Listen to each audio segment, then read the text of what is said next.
All right, we are live and the video is recording. Now, we have got ourselves a pretty wild case on our hands. But first things first, let's do a quick refresher before we dive in. As always, the interviews will be streamed live via the monitor that you're looking at right now. Once the interviews end, you'll be able to access all of the previous recordings on the playback monitor that's to your left. Now, keep in mind that you will be getting two different camera angles in your feed, camera A and camera B. Feel free to switch between the two as you see fit. And last but not least, don't overlook the evidence available to you in the case files. I'm sure that you'll need to reference those at some point. Okay, so the case. We've got Daniel Murphy, age 49, works as a financial planner. He was shot and killed in his home with a .38 caliber handgun that's registered to him. Now, according to the medical examiner, he died on September 12th. The exact time of death is not able to be determined because the body wasn't found until a few days after. Now, there are a few people of interest in this case. First up is Emma Richardson. She's Daniel's girlfriend who had also been living with him. Prior to Daniel's death, she had reported an incident of physical abuse that resulted in her right elbow being dislocated. The injury is verified. However, Daniel did deny all allegations regarding the abuse. Now, at first, I was ready to remove her as a potential suspect due to the elbow injury, which would obviously make it pretty damn hard for her to fire a weapon. But as it turns out, she is actually left-handed, which means that she absolutely could have pulled that trigger. Now, next up is her ex-husband, Charles Humphreys. There's nothing really notable regarding Charles's past, but he was seen entering Daniel's house the day of the murder. So, needless to say, he is definitely a person of interest. Now, I was also able to bring Charles and Emma's daughter, Rebecca, down to the station today. Now, there's nothing that really points to her being a suspect at this point in time, but she did live with her mom and Daniel, and she was aware of the abuse that her mom had reported. Now, last on our list is Daniel and Emma's neighbor, Janice Burks. Janice served 9 years in prison for killing her husband, who had a very long history of domestic violence. Now, the main reason that I brought her down here today is that she was also seen entering Daniel's house the day of the murder. So yeah, that's two people that were seen entering Daniel's house the day that he was killed. All right, now that is the basic overview. Okay, you can dive in deeper with the case files or some of the security cam footage that we also subpoenaed. That footage is already loaded up for you on the playback monitor. All right, now let's figure out what the hell happened here. All right, I'm going to bring Emma in here first. Let's see what she has to say. All right, we'll see you in a few.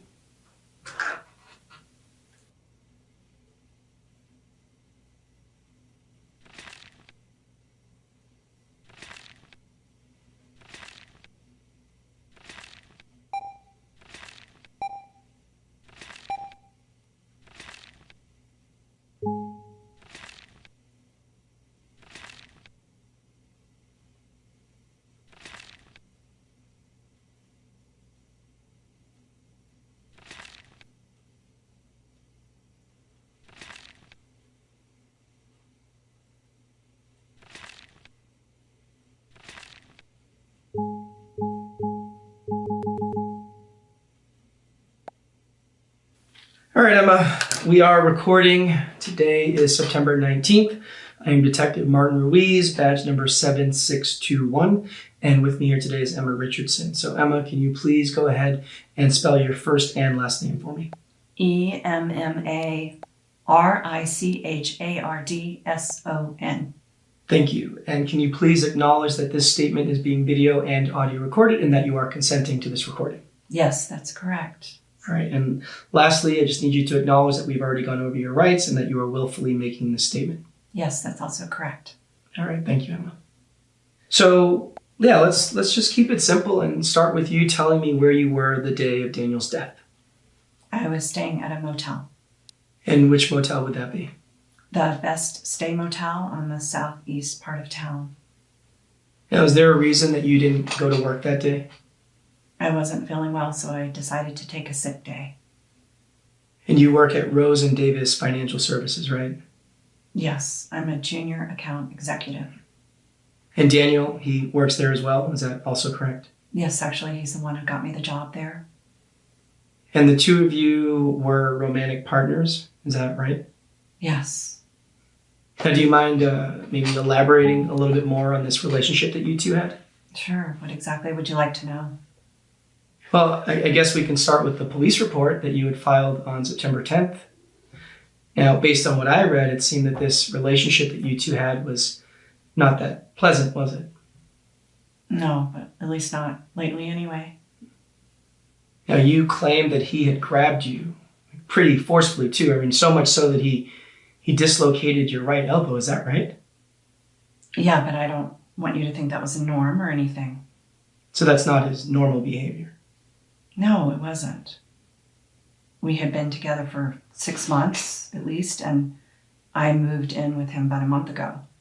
He had never once laid a finger on me the entire time or shown any warning signs.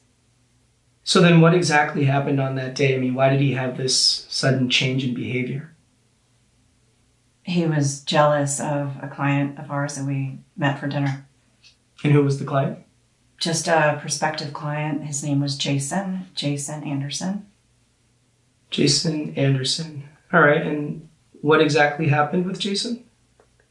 Well, Daniel had to take a call, so he stepped outside. He was out there a good amount of time, maybe 15, 20 minutes. And during that time, Jason and I started talking. I mean, he talked a lot and he was pretty funny. So we talked and had a laugh. That was all. Then when Daniel returned, I think he had the wrong impression. I mean, on the ride home, he kept questioning me about what we were talking about. He wanted to know why we were so happy, and he wanted to know if I found Jason attractive. He even accused me of flirting with some guys in the office from before. Honestly, I have no idea what he was talking about. So has Daniel showed signs of jealousy like this in the past? No, but I mean, there was never a situation like this before. Anyway. You can continue. Well, when we got home, he didn't seem to calm down at all. We were in the kitchen at the time, and he accused me of lying, and he said he didn't believe anything I had told him. I tried to de-escalate the situation by leaving, but then he blocked me with his body and backed me into a corner. And he grabbed me by the shoulders and forced me to tell him the truth. But what was I supposed to say? I already told him the truth. So then I pushed him off of me. And that's when he yanked me really hard by the arm and threw me to the floor. Oh my God, it hurt like hell. And then when I was on the ground, he kept yelling and screaming at me over and over. I mean, I can't even remember what he was saying. Was he drinking that night? No, the man hardly ever drank at all. I mean, I can't even remember the last time he had a drink. Now, according to the police report, your daughter, Rebecca, she was there when this had all happened. Is that right? Yes, she was upstairs in her room at the time, and she heard the arguing, so she came down to the kitchen to see what had happened. I mean, she asked me what happened, and I told her we had been in an argument. Then she asked me what I was doing on the floor, and I told her I had accidentally fallen. So why did you lie to her? I don't know. I was scared. I mean, it all happened so quickly. I couldn't even think straight. And what happened after that? Well, Daniel could see that I was really hurt, so he picked me up off the ground and took me to the hospital.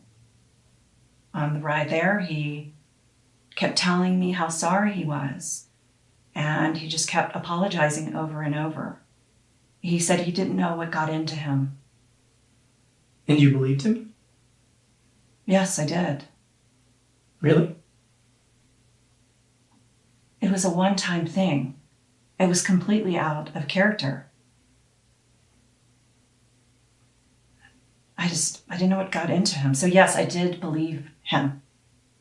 All right, and what happened after that?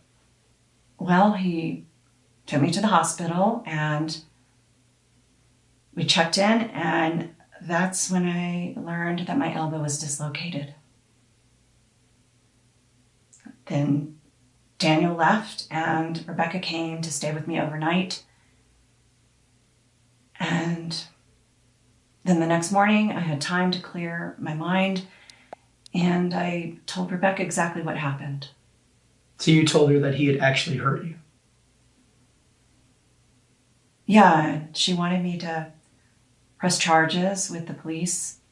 But honestly, I was hesitant. I didn't want it to turn into a big thing. But this was a big thing, was it not? I don't know, maybe. I mean, it was a big enough deal that you felt the need to file a police report, right? But that was Rebecca's idea. But yes, I was released from the hospital. We stopped and got some pain medication for my arm. And then we went to the police and filed a report. Then we went to the motel, I checked in, and Rebecca left to stay with her dad. And her dad, that's Charles, right? Yes, Charles.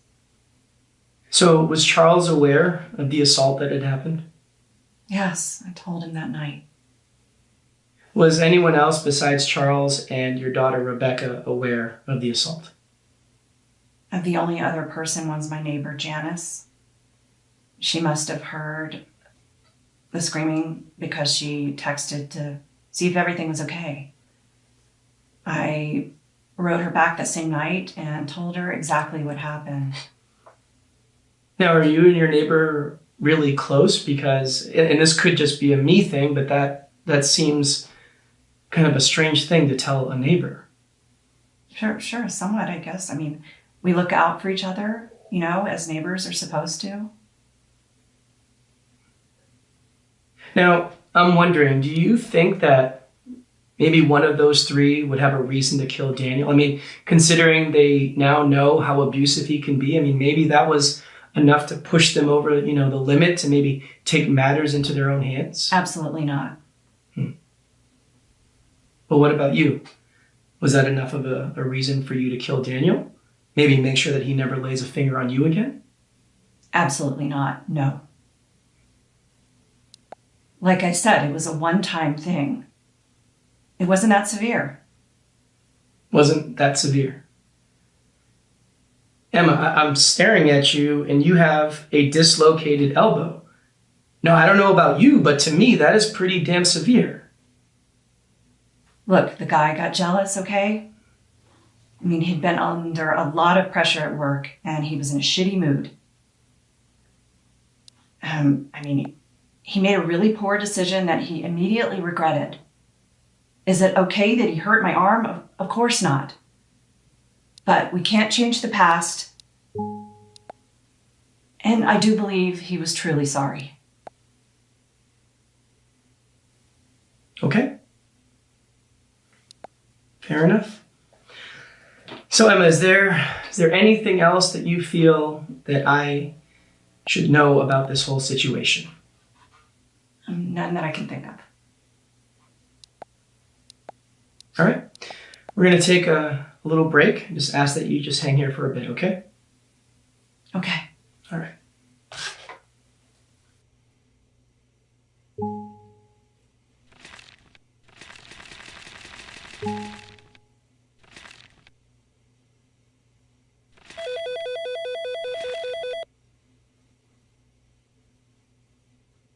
All right, you saw the interview. You think she's being completely honest? I really can't say for sure. What I want to know from you is if you think she's telling the truth about how severe the abuse was. And I'm talking both physical and verbal. That's a major piece of this whole thing. Whether she's being honest or not will give us a decent idea on how to move forward with this investigation. So let's make sure we really judge this correctly. The right approach should get her to open up a bit more. I'll trust your judgment with that. You tell me, and that's how I'll proceed with her. No rush. Look over whatever you need to and call me back. All right, talk soon.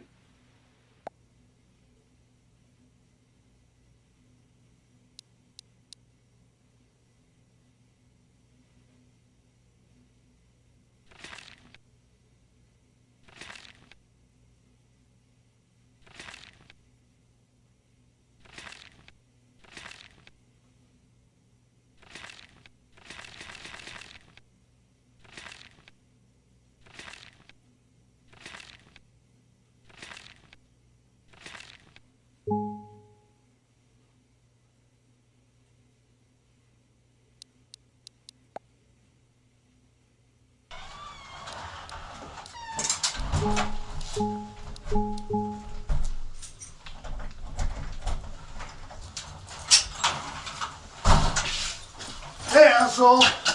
You like to hit women, huh? What are you talking about? Oh, no, Get your hands off me. I know what you did there, Emma. Look, I don't know what she told you, but I didn't lay a finger on her. Oh, shut up and cut that shit! I know what you did. If you ever do that again, I will kill you. I will.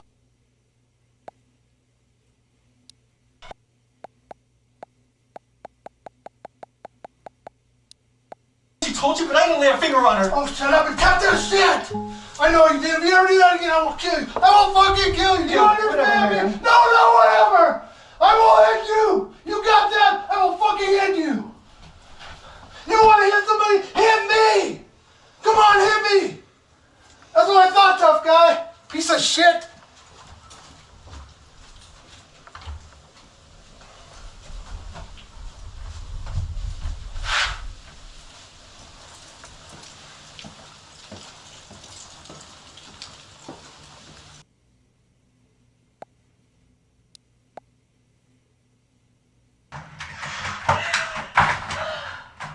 Emma?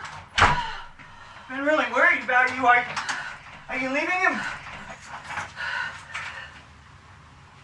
Are you alright? We can talk later. I gotta go. Are you sure? Did something now just happen? Look, I said we can talk later. I gotta go. Okay, I got you. You go ahead, I'll get the suitcase. Okay.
All right, we are live and the video is recording. Now, we have got ourselves a pretty wild case on our hands. But first things first, let's do a quick refresher before we dive in.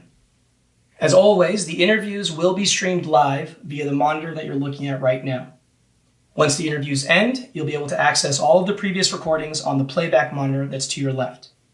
Now, keep in mind that you will be getting two different camera angles in your feed, camera A and camera B. Feel free to switch between the two as you see fit.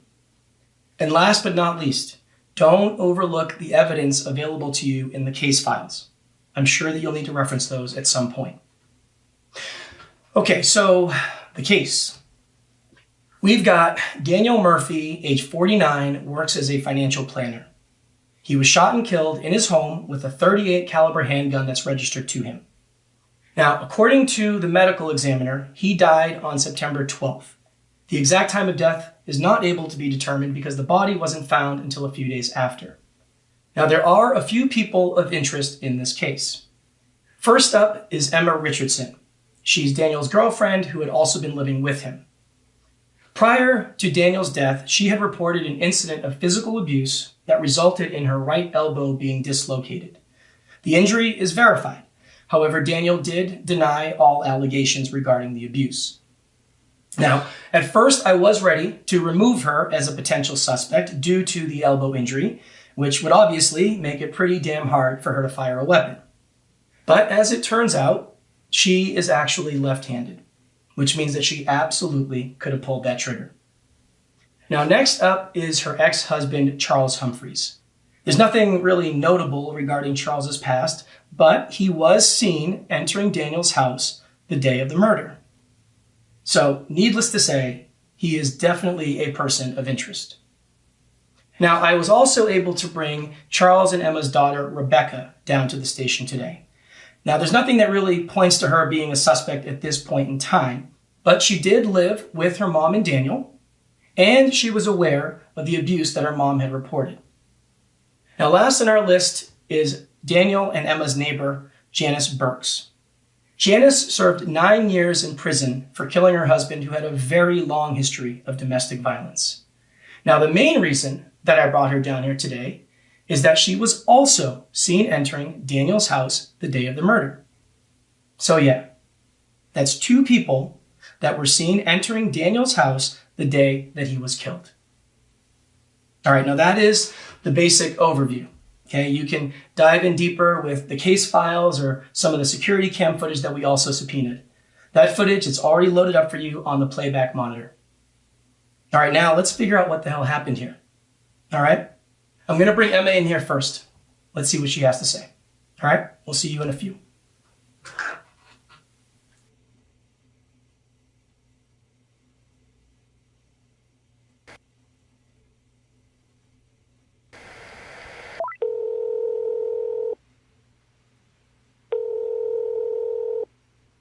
Hello?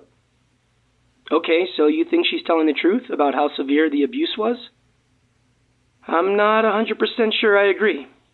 But like I said, I'll trust your judgment. I'll get the interview back up in just a sec. Okay. Bye.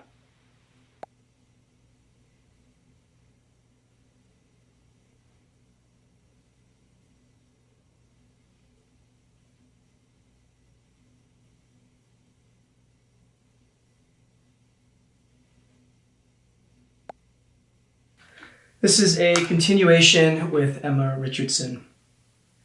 So look, Emma, I want you to know that I do believe you, okay? I believe you when you say that the abuse wasn't that severe. Now, let's just put that aside, all right? Is there anything else in regards to your relationship with Daniel that you feel I should be aware of? Anything at all? No, nothing I can think of. You sure? Yes, I'm sure. Okay. All right, then let's give you a break, okay? All right.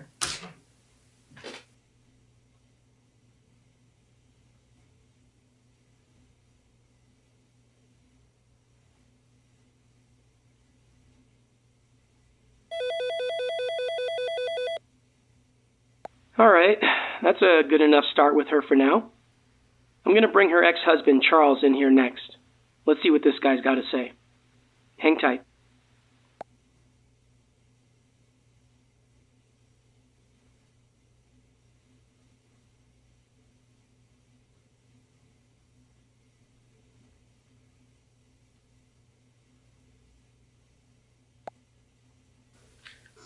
All right, Charles, we are recording.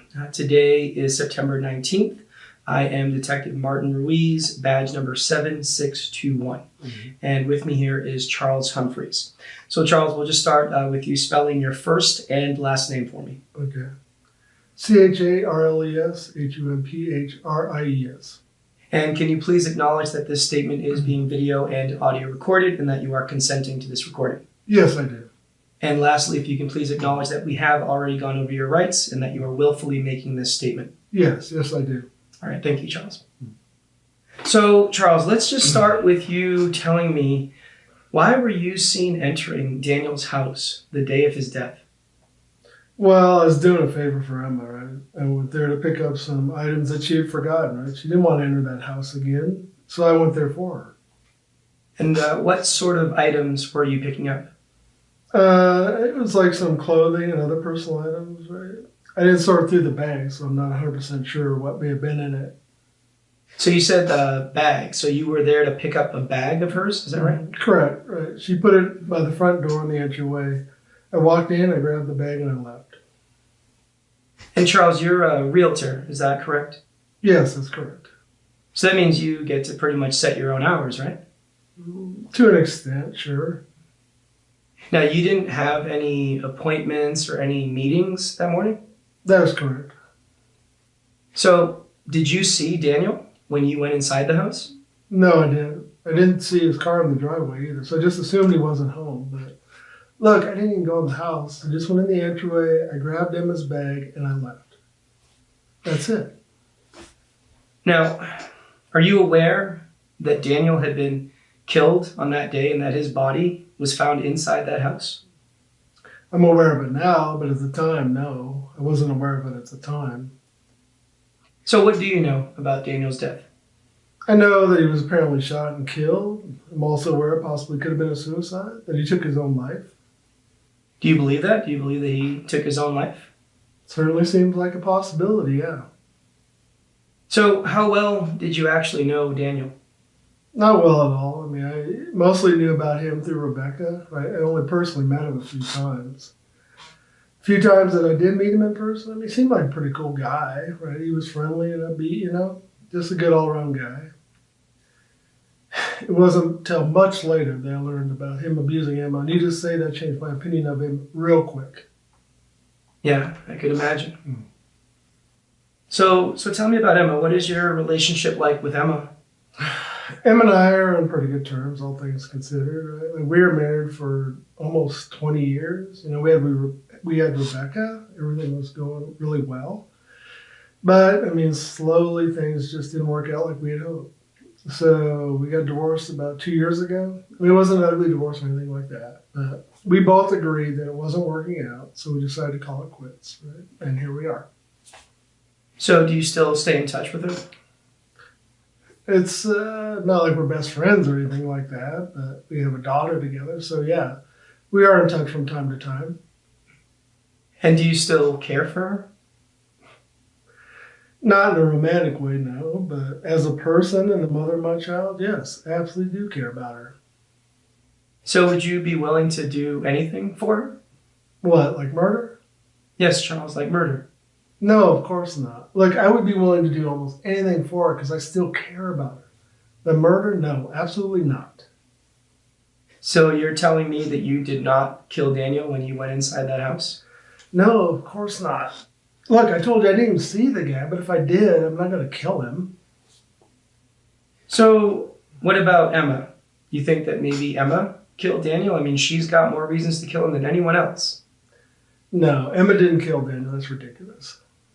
And how can you be so sure about that? Because she's not a killer. She's like the sweetest person I know.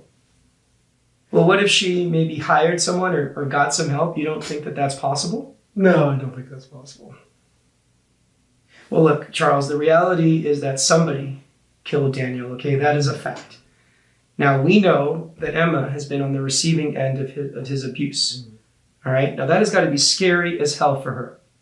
Okay, now, Charles, I'm not saying that Emma killed Daniel, okay? But, Charles, we at least have to entertain the idea that maybe she wanted him dead.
Now, I don't think that that's far-fetched at all. Hell, Charles, I have seen people killed for far less. All right, so you don't think that Emma maybe just wanted him dead? You don't think that that's possible? Look, I have no doubts that she wanted this man out of her life. That's obvious. But to think Emma would wish death upon him or anybody else for that matter? No, I don't believe that. I do not believe that she wanted him dead. No. You really don't? No, I really don't. All right, Charles, we're going to take a short break, all right? Just ask that you sit here for a bit and I'll be right back, all right? Yeah, no worries.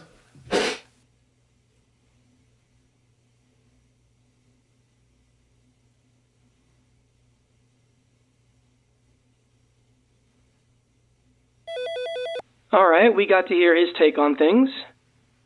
Now, the main thing I'm questioning at the moment is whether or not Emma is capable of either committing this murder or getting someone else to do it. She really does seem like the person that has the most to gain from Daniel's death. But her ex, he doesn't seem to think that she has that in her. I don't know. You think Charles is telling the truth? You think he really believes that Emma is incapable of going through with murder? Does he really believe that she had absolutely nothing to do with this? Again, we got to be careful with how we judge this. Pushing him in the wrong direction may not get us the info we need. I want to know what you think. I'll proceed based on that. So just give me a call when you know, and we'll go from there. All right? Bye.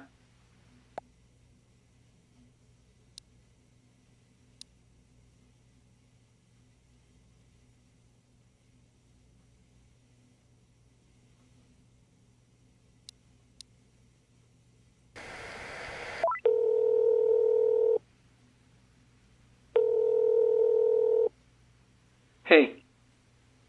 Yeah, I gotta say, I agree with you on this one. He does seem pretty sincere. All right, I'll continue the interview. We'll be back up in just a sec.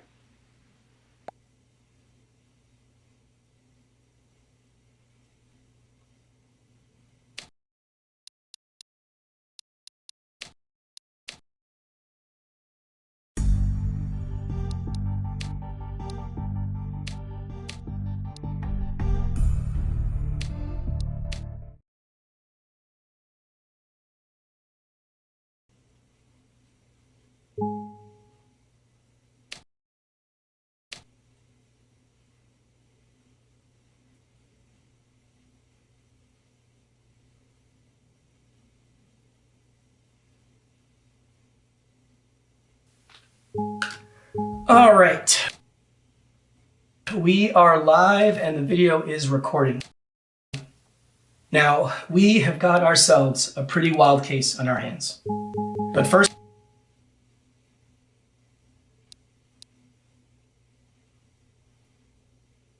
things first, let's do a quick refresher before we dive in. As always, the interviews will be streamed live via the monitor that you're looking at right now. Once the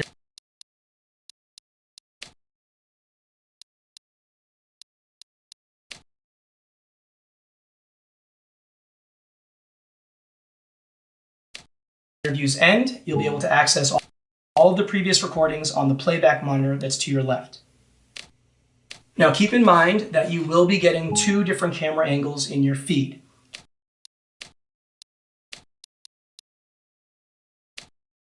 Camera A and camera B. Feel free to switch between the two as you see fit. And last but not least, don't overlook the evidence available.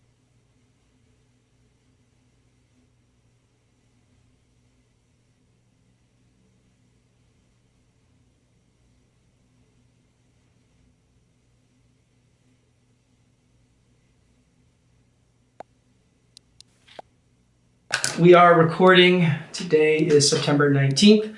I am Detective Martin Ruiz.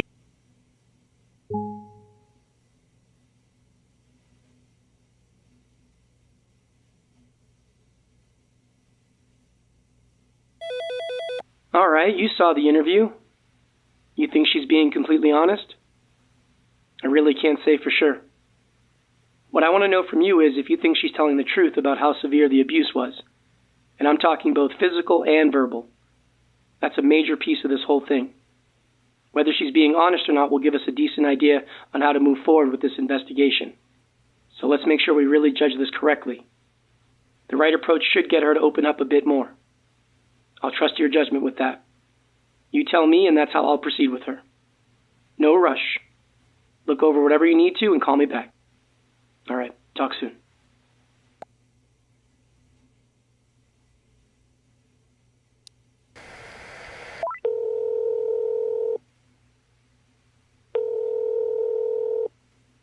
Hey. Okay, yeah, I'm with you. It definitely feels like she's downplaying the abuse. The question is why. I'll push her on that. Let's see if we can squeeze more out of her. All right, give me a second. We'll get things back up and running.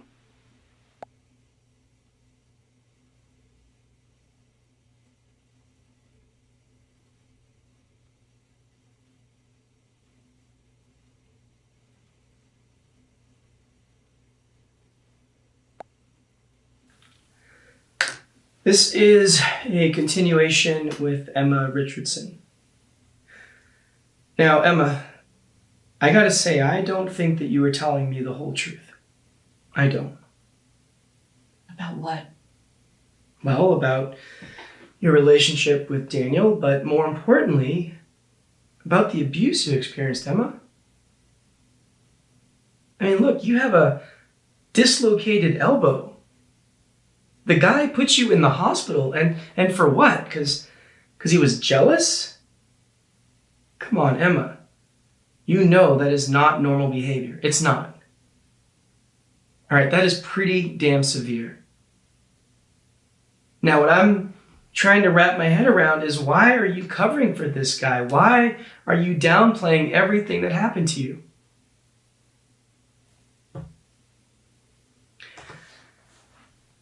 Look, Emma, it is okay, right? It is okay to talk to me. It is okay to tell me the truth. In fact, that is the easiest thing to do right now. So please, Emma, just tell me the truth. Okay. It was severe, okay? It was very severe. You know, I thought I knew him. I was falling for him. I thought he was perfect. But looking back, I can see that the signs were there all along. I was just blinded by wanting to move on and find a new partner. But, you know, when he showed his true colors, not only did he hurt me, but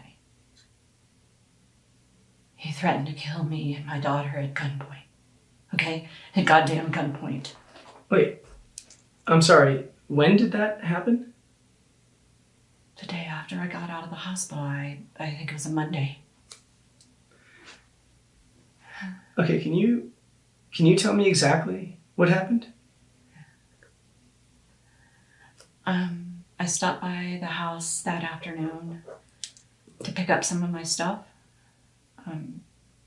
I knew he'd be at work, so it was a good time to go. I was there maybe 5 minutes, and that's when he showed up. I was in the middle of packing, and he could clearly see that I was leaving. This must have really pissed him off, because he immediately went to the bedroom closet and grabbed a gun. I mean, I was in shock. I didn't even know he had a gun. And then he threw me on the ground and pressed the gun really hard against my forehead. He kept yelling that the police were questioning him at work. Apparently, after I filed the reports, some cops were questioning people. They even questioned some of my neighbors, including Janice. Apparently, the higher-ups at work were really alarmed by all this because they put him on immediate leave until this all got sorted out. That's why he got home early that day. This must have been really embarrassing for him because he was really angry. He kept yelling that Rebecca and I needed to recant our story and to tell the cops that he never hurt me. I mean, he kept saying that he was acting in self-defense and that I pushed him. He was literally trying to make it seem like it was my fault. And then he made it a point to tell me that he was in control of my life. My job, my home, everything. And that he could take that away anytime he wanted. So then he told me that if we didn't tell the police his version of what happened, that he wouldn't think twice about putting a bullet in each of our heads. Wow.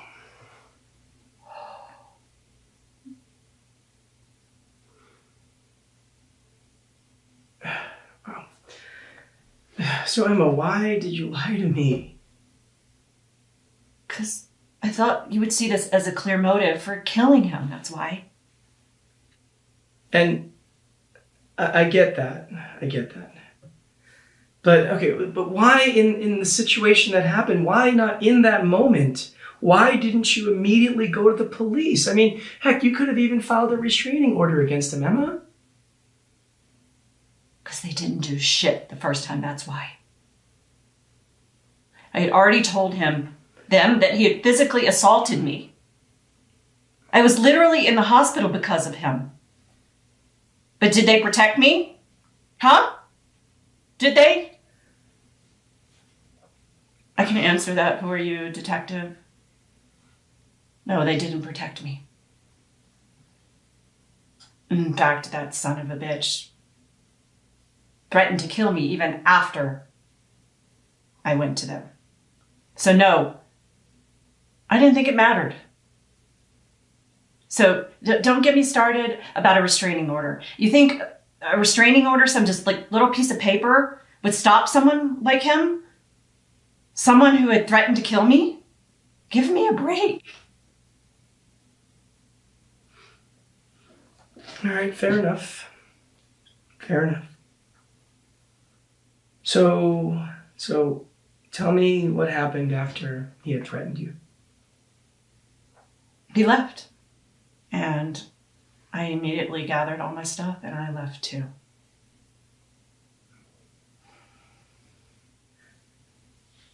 Now there's a flaw here though.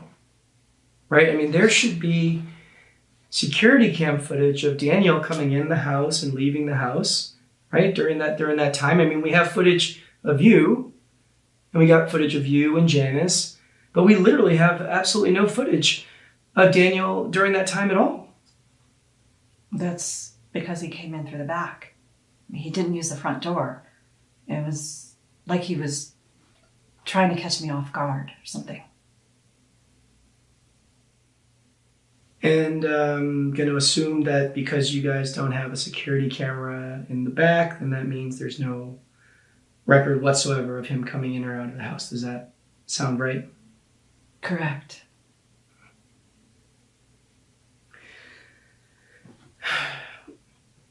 Now, I'm also wondering, do you know why there would be no security cam footage from September 9th? I mean, the entire day, there's no footage. Now, that's the day that he assaulted you for the first time. Do you know why there would be no footage on that day? I don't know. Maybe he deleted it. That is certainly a possibility.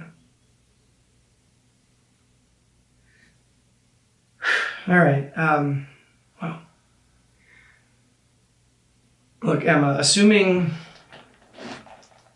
that everything you told me is the truth, right? I want you to know that everything, and I mean everything that has happened to you, none of that is your fault.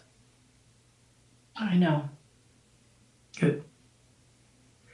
And there is help if you need it, Emma, all right? There's shelters that I can connect you with if you don't want to stay at that motel. There are people that you can talk to. All right, we've got a lot of resources, Emma. All right, you do not have to go this alone. Thank you. I appreciate that. All right, Emma, let's give you a break, okay? Yeah. Okay.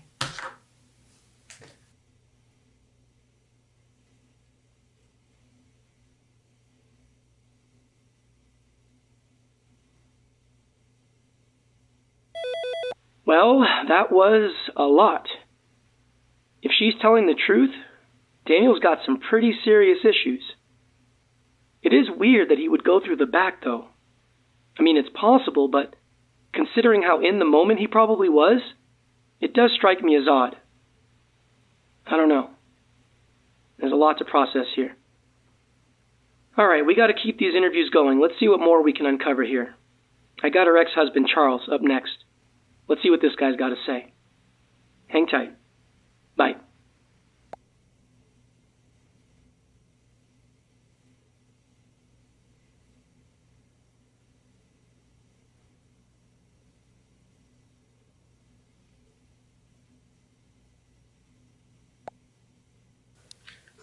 All right, Charles, we are recording. Today is...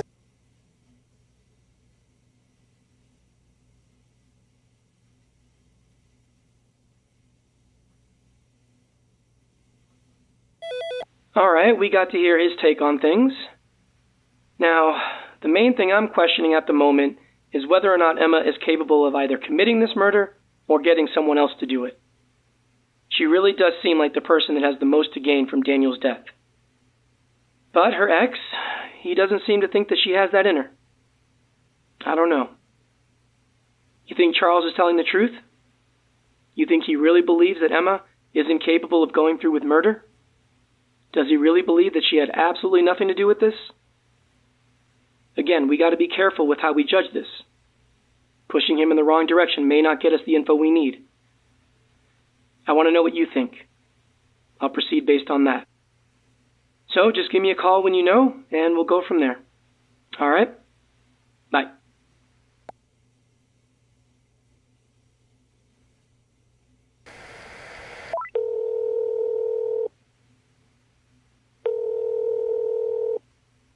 Hey. Yeah, I gotta say, I agree with you on this one. He does seem pretty sincere. All right, I'll continue the interview. We'll be back up in just a sec.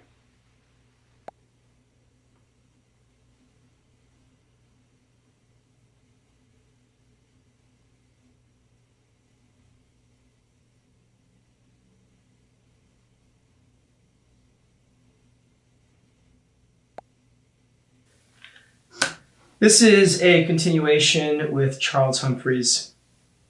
So Charles, I do think that you're being honest about Emma, all right? You really don't think she had anything to do with this, and I do believe you. Well, that's good because that's honestly how I feel. And like I said before, she is not the kind of person to wish death upon anybody. She is by far the most caring person I've ever met. So Charles, I hear you, okay? But since you didn't kill Daniel, and if Emma had nothing to do with this, well then, that means there must be somebody else, right? So, do you think that maybe Rebecca may have had some... No, of course not.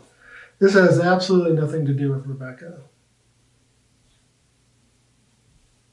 Okay. Well then I guess that puts us back to square one then, doesn't it? I guess so. Alright, well Charles, that'll do for now, alright? Let's get you out of here for a bit. Okay.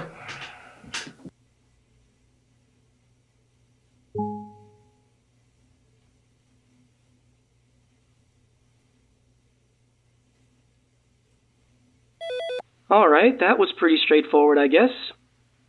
You know, I didn't want to bring up the neighbor Janice as a suspect to him quite yet. I want to hear from Janice first. So let's go ahead and do that. I'll go get her and we'll get the next round going. Okay, bye.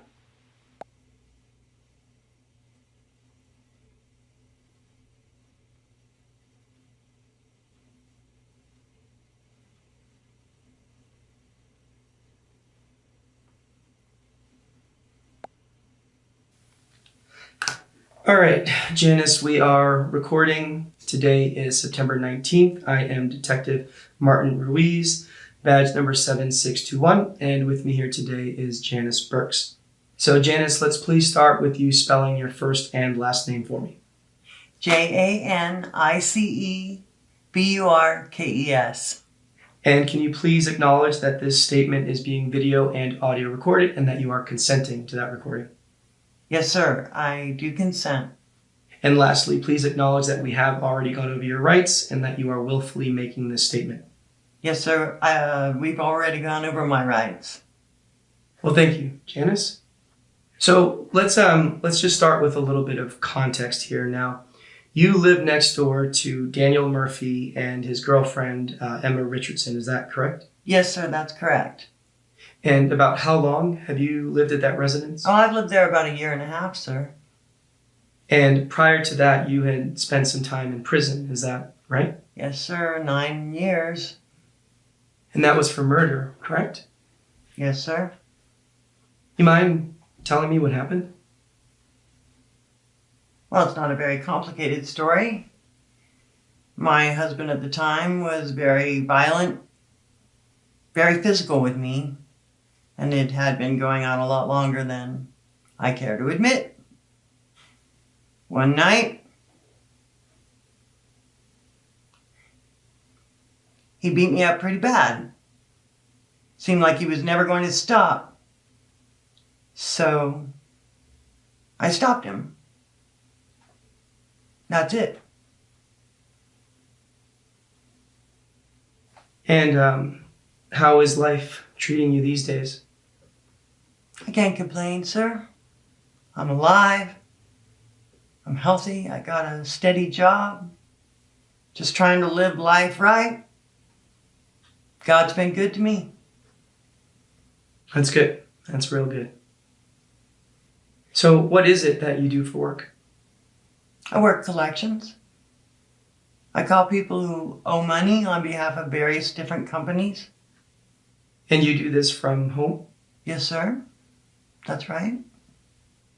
Now, I don't mean to be rude or judgmental or anything like that, but I'm curious, how is it that you landed in that particular neighborhood? Because it seems like it would be a bit too pricey for someone with a job such as yours. Now, that is assuming that you do live alone. Oh, yes, sir, I do live alone.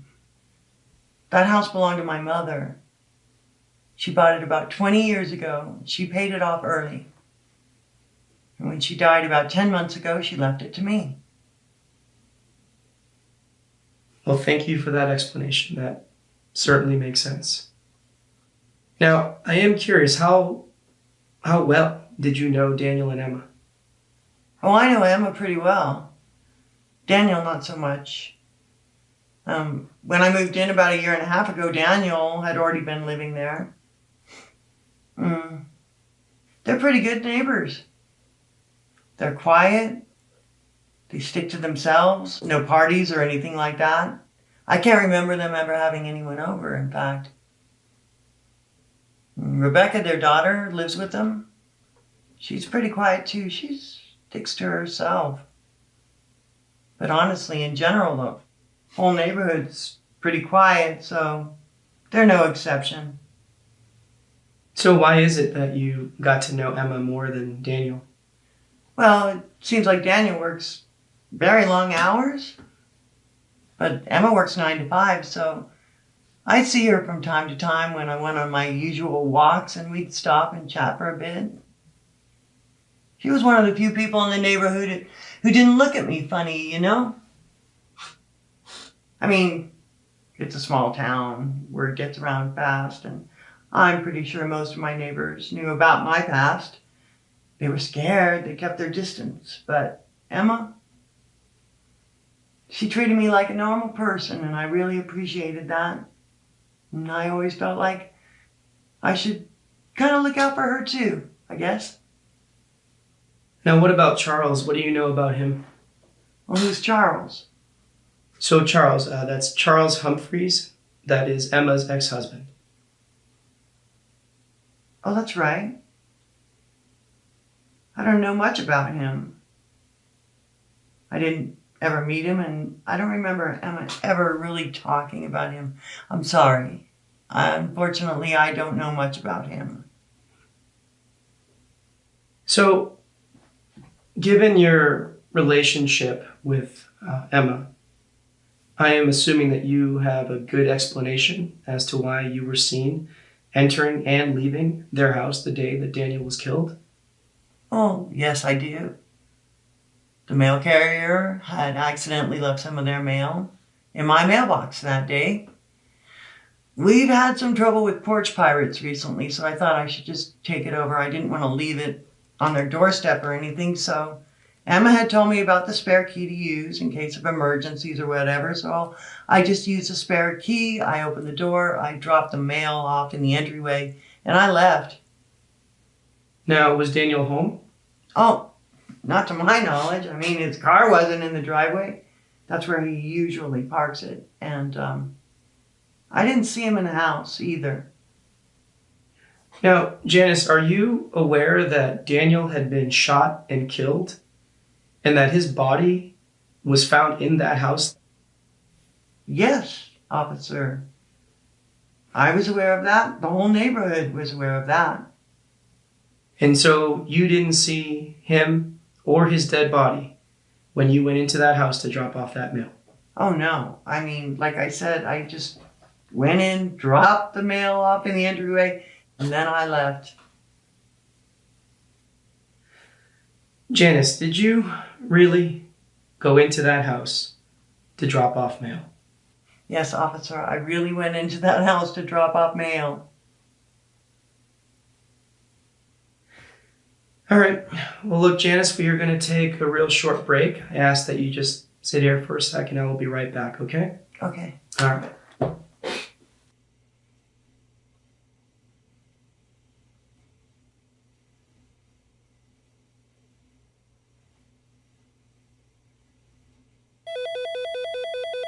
Okay, we've met the neighbor. I'm curious to know what you think about this Janice lady. You buy that story that she entered the house to drop off some mail? Let me know if you think she's lying, and I'll continue based on that. All right, talk soon.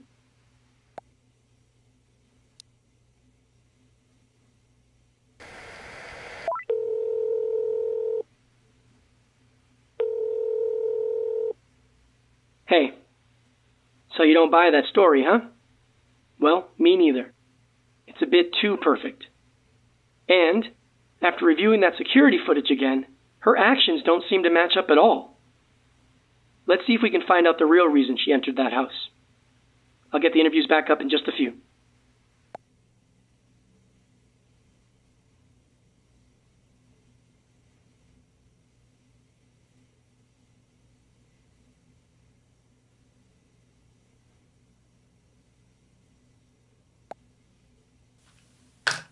This is a continuation with Janice Burks. Now, Janice, according to you, the mail carrier had dropped off their mail at your mailbox by accident, right? And then you, I guess being the good Samaritan that you are, decided to bypass these potential porch pirates. So you then took that mail and you brought it directly into their home. Is that correct? Yes, that's correct. So Janice, what kind of mail was this?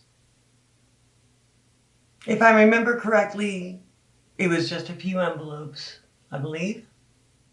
So just a few envelopes. So why the urgency to drop off just a few envelopes? You couldn't wait until they got home? I guess I could have. I didn't really give it that much thought. I just saw that I had their mail and I thought I'd bring it over to them, that's all.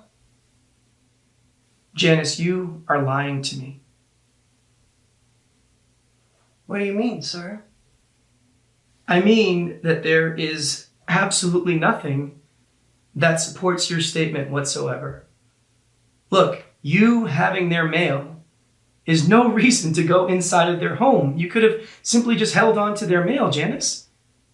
And please don't tell me that you were concerned with porch pirates, because porch pirates are looking for packages, okay? Things that have actual value. They're not just looking for regular mail. Now, Janice, if you're going to lie to me, come up with something like like there was a check in the mail or something like that, because then it would be a little bit more believable. Now, Janice, you are still on probation. Is that correct? Yes, sir. Now, do you think that lying to a detective who is trying to solve a murder case, do you think that is going to be helpful? Look, Janice, that is considered obstruction of justice, okay? Now, you are not a stupid person, okay? You're not. So we are going to try this again. Why were you seen entering their house the day that Daniel was killed?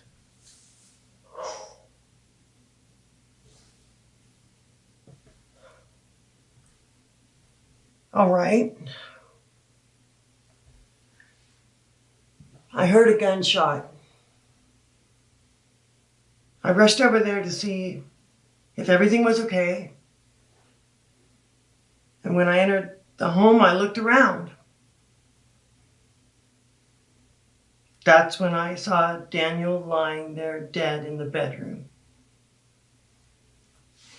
I didn't know what to think, so I panicked and I just left. So Janice, why did you lie about that? Come on, sir. I went to prison for 9 years for killing my abusive husband. Then I'm seen leaving and entering a home where a man is killed. A man who is known to have physically abused his girlfriend. How do you think that looks? Well, not very good, to be honest.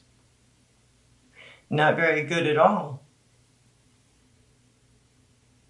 All right, so just to make sure that I get this right, so you heard a gunshot, you go enter the house, you see Daniel and he's dead, and you lie to protect yourself. Is that basically it? Yeah, that's it. So you're telling me that you did not kill Daniel? I did not kill Daniel. So Daniel was already killed when you had entered that house? Yes. And Janice, why should I believe you? Because it's the truth. The truth? Yes, sir. All right, we are going to put a pause on this for now, okay, Janice?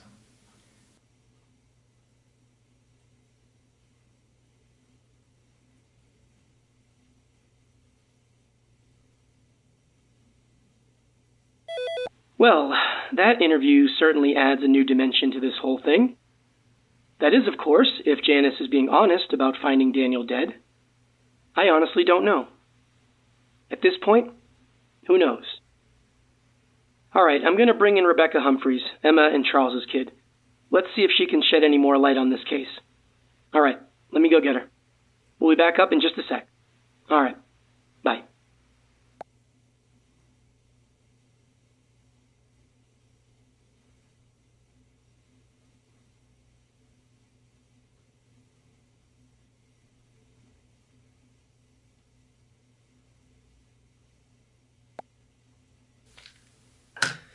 All right, Rebecca, we are recording. Today is September 19th. I am Detective Martin Ruiz, badge number 7621. And with me here today is Rebecca Humphreys. So, Rebecca, can you please spell your first and last name for me? Yeah, first name is Rebecca. Last name Humphreys, Humphrys. Thank you, and can you please acknowledge that this statement is being video and audio recorded and that you consent to this recording? Yes, I do.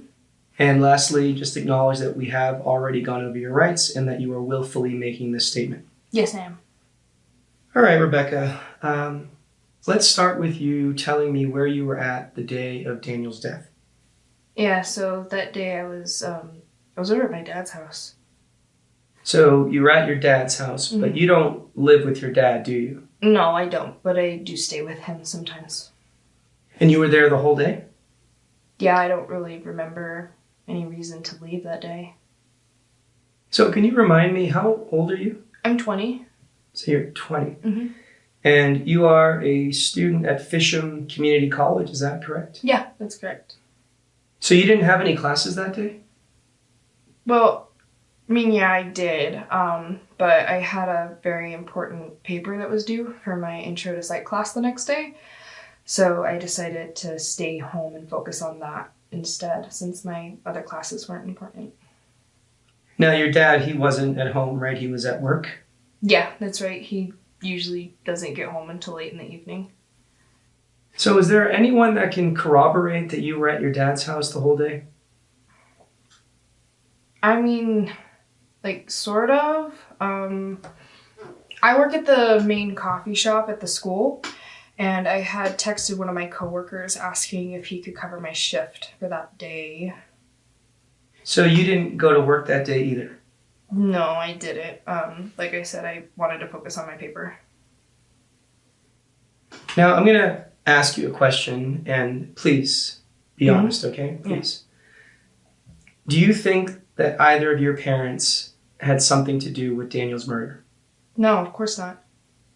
Now, I'm not asking you if they killed him, just if they may have possibly had some involvement. Now, based on the history, you don't think that that's possible?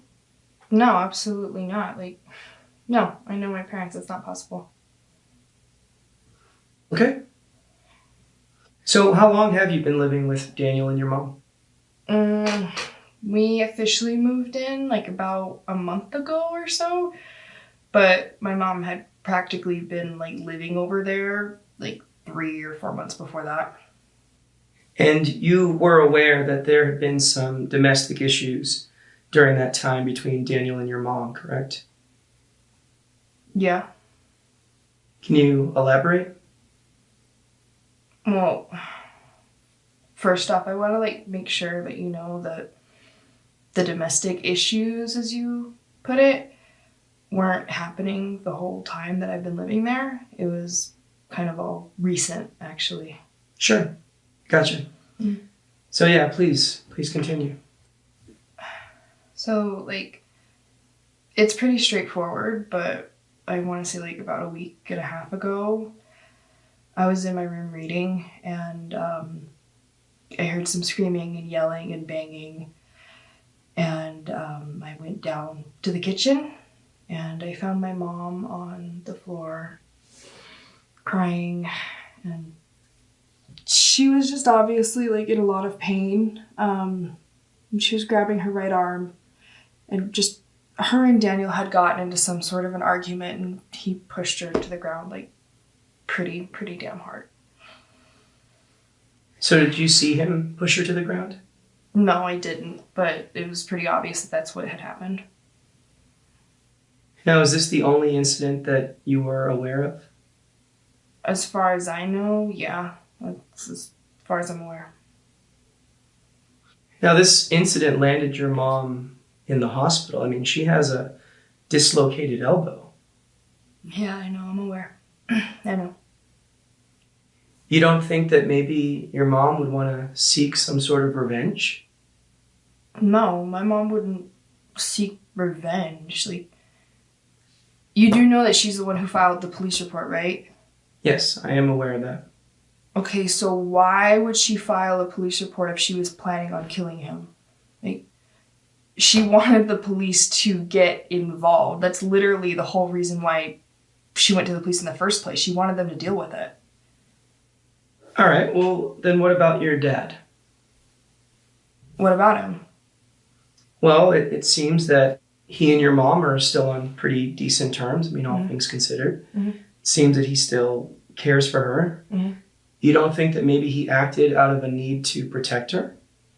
No, absolutely not. How can you be so sure? Because I know my dad, like, that's not even close to the kind of person that he is. Like, he's not a murderer. Like, I don't even, like, I can't believe I even have to, like, say that to you. Look, Rebecca, I know that this can be hard. Mm-hmm. Okay, I know that, but we have to think logically, right? Mm. Now, try to put your personal feelings aside as best as you can, all right? Mm-hmm. Now, do you really believe that your parents had nothing to do with Daniel's murder? No, my parents had nothing to do with Daniel's murder. There's no way. All right, fair enough. So look, we're going to take a short break, all right? Just going to ask that you sit here, and I'll be back in just a few, okay? Okay.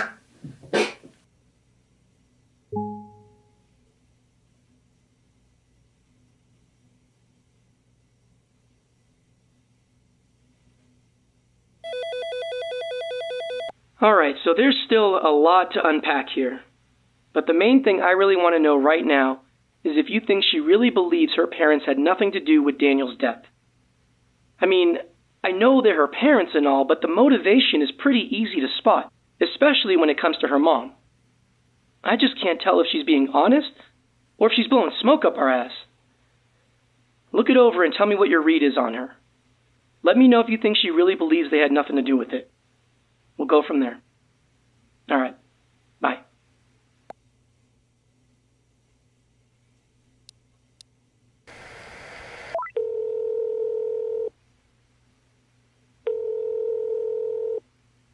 Hey. So you think she's being sincere? I can see that. She does seem to believe her parents weren't involved. Now, whether they were or not, that's a whole other story. All right, let me get back in there. Bye.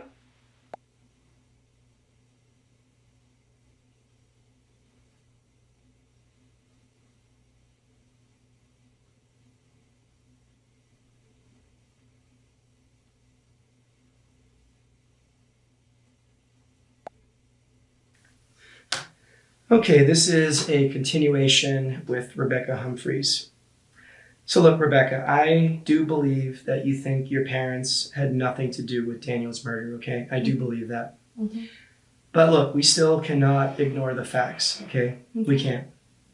Now, are you aware that your dad was seen entering and leaving Daniel's house the day of the murder?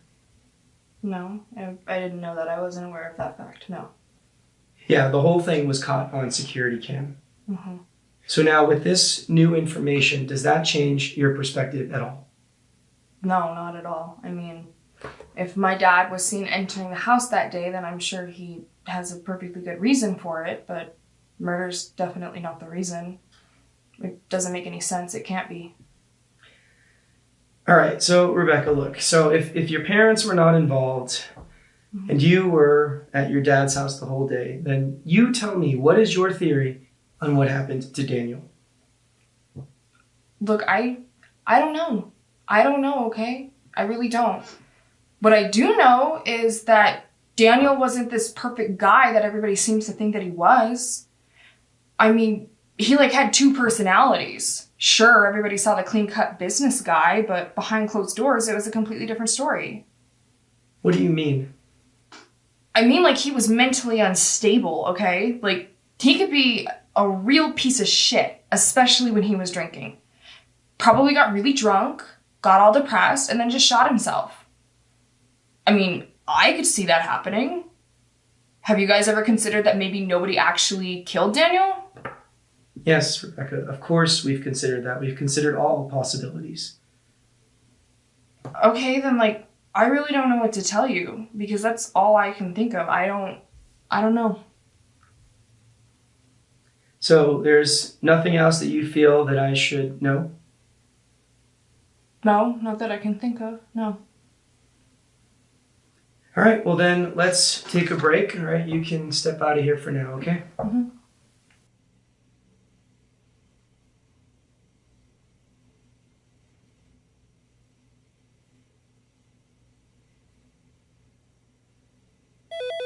All right, we've heard from everyone that we brought here today. There's still lots of things that aren't adding up or that simply don't make any sense at all. And, most importantly, we still don't know exactly what happened to Daniel. I think it's time we turned up the heat. Start poking some holes. I'm going to get Emma back in here first for another round. Let's see what we can squeeze out of her. I'll be back in the interview room with her in just a sec. All right, bye.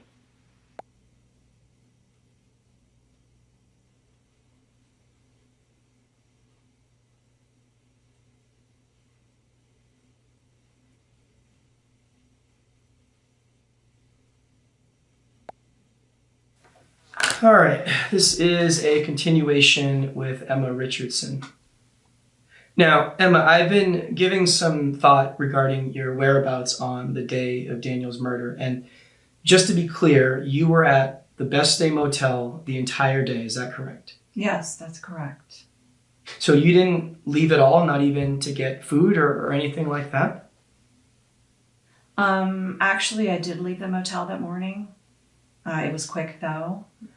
I went to get breakfast at the diner across the street from the motel. I got the food to go, and then I went back to the motel and stayed there the rest of the day. So around what time did you go to the diner? It was early, probably around 7. Around 7. So you did not leave the motel at all any time after getting that breakfast around 7 a.m.? No, I did not. Now, did you eat dinner? Yes, of course. Okay, so then how was it that you got your dinner that day? Charles stopped by that evening to bring me dinner. Oh, that's very kind of him. Yes, it was. So what time did he stop by? I believe it was around 6-ish. Around 6-ish. Now, did Charles bring you anything else? Like what?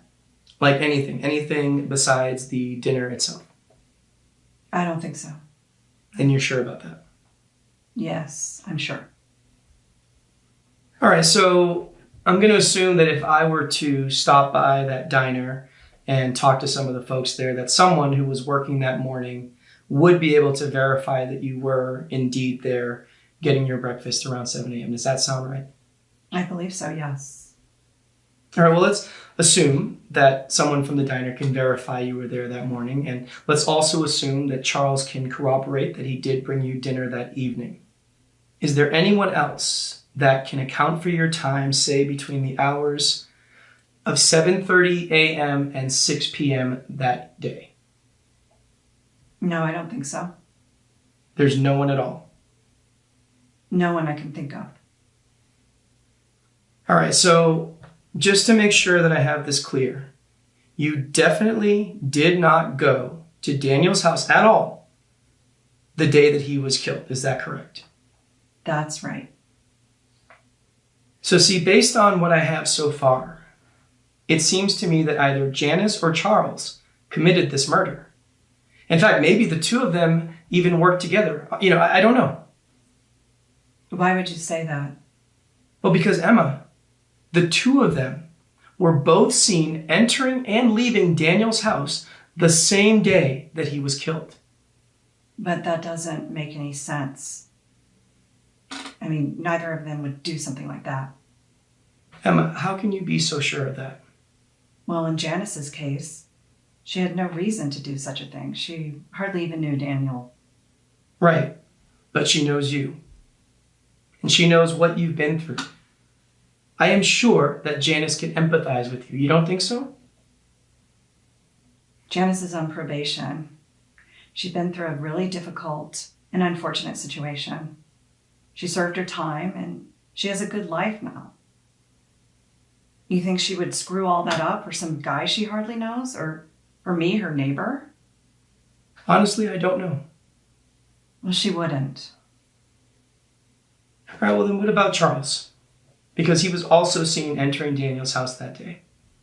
And we have already established that you are clearly someone important enough in his life to look out for.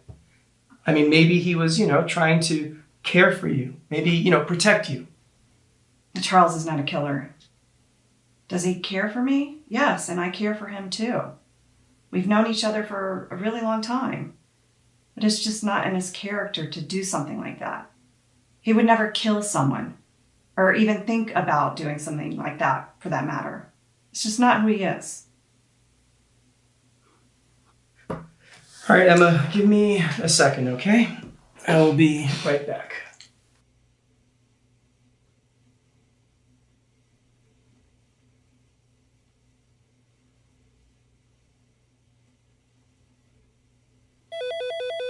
Well, I don't think this is adding up at all.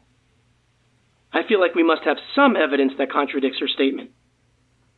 Can you look over everything and see if you can find a clear contradiction?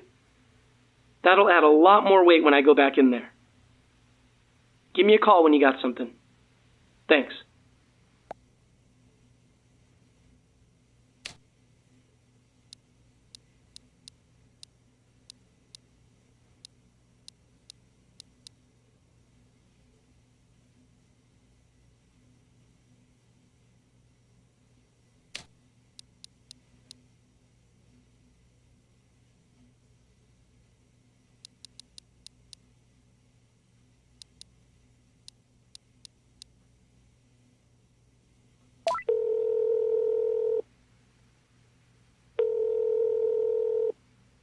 Hello? Yes, that's it. Kinda hard to argue that Charles isn't capable of murder, or at least thinking about it when you have him on video literally threatening to kill someone. That is good stuff. All right, let me show her this and see what sort of explanation she has. This is good. Thanks. All right, let me get back in there. Hang tight.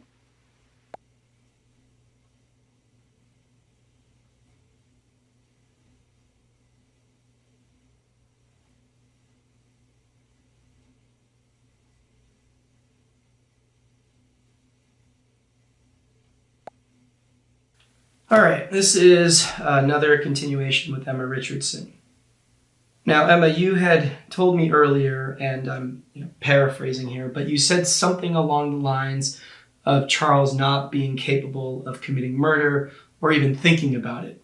Does that ring a bell? Yes, absolutely.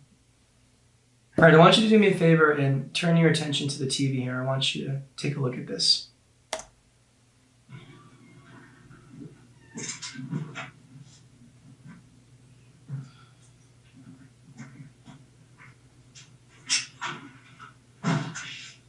Yeah, asshole. Here, I know what you did there, Mom. Look, I don't know what she told you, but I didn't lay a finger on her. Oh, shut up and cut that shit. I know you did. If you ever got to get out, kill you. I will fucking kill you. You understand me? No, whatever.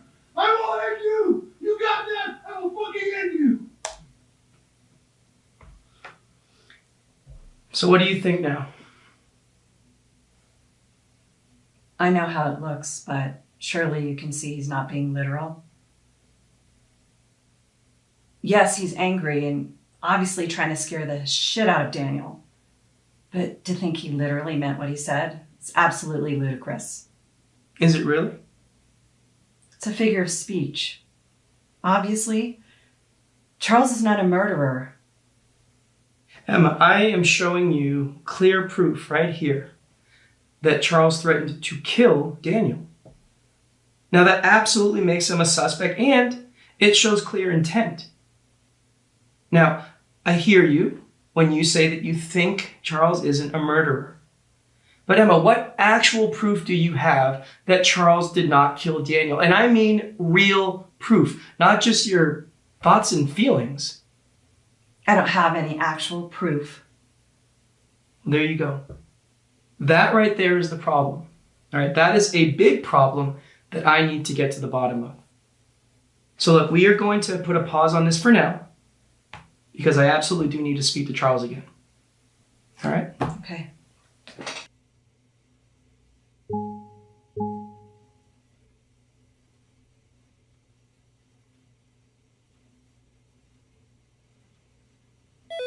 All right. I think we're making some progress here. Time will tell. You did a good job finding the right evidence. So now, let's see what Charles has to say. I'm going to get him back in here. I'll talk to you in a few.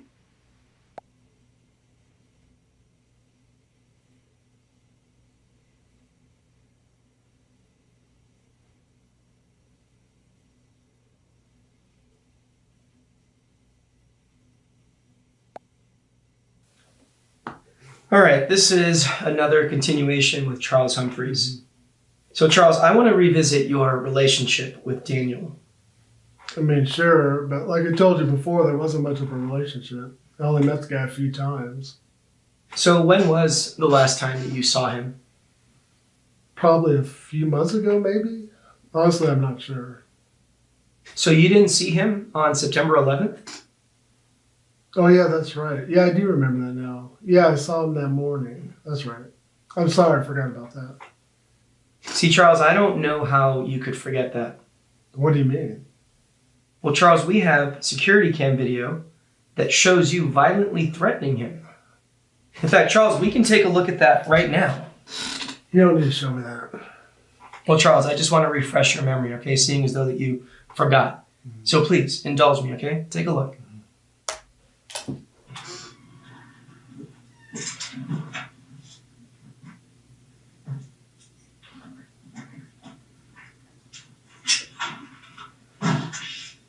Yeah, asshole. Here, I did Oh, no, hands off me. I know what you did there, Mom. Look, I don't know what she told you, but I don't lay a finger on her. Oh, shut up and cut this shit. I know you did. We already got to get old kid. I will fucking kill you. No, whatever. So, Charles, is it coming back to you now? Yeah. Charles, you are seen here threatening Daniel's life, all right? Now, that is pretty damn serious, especially considering the fact that the man whose life that you threatened, well, he was found killed the very next day. I know how it looks, but I swear that was just an empty threat. I didn't mean it literally. But I was pissed, man. He laid hands on Emma, and I wanted him to know that I wasn't going to put up with that shit, period. So you had no intentions of actually following through with that threat? No, I wasn't actually going to kill him. But yeah, if he hurt Emma again, I would have probably went there and kicked his ass. But no, I wasn't actually going to kill him. Okay, fair enough. So let's talk about your other visit to Daniel's house, okay? The next day, the day that he was actually killed. Yeah, sure. What more do you want to know? Well, you went there to gather some of Emma's personal belongings based on her request, right? Yes, that's right. And I'm assuming that you were able to get everything that you were sent there to get. Is that also correct? Yes, that's correct. So when did you actually bring these items to Emma? Later that night. At the motel? Yes, at the motel. And you had also brought her dinner as well that evening, is that correct? Yes, that's correct. So Charles, when you were actually inside of Daniel's house gathering these items, how long would you say that you were in there for? It's pretty quick, maybe a minute at the most. A minute at most? Really? Well, I just went into the house and grabbed a bag that was right at the entryway and then left. So you had no reason to look around the house at all? No, not at all. All right, Charles, well, let me process this, okay, for a little bit. So we'll take a short break and I will be right back, okay? Okay.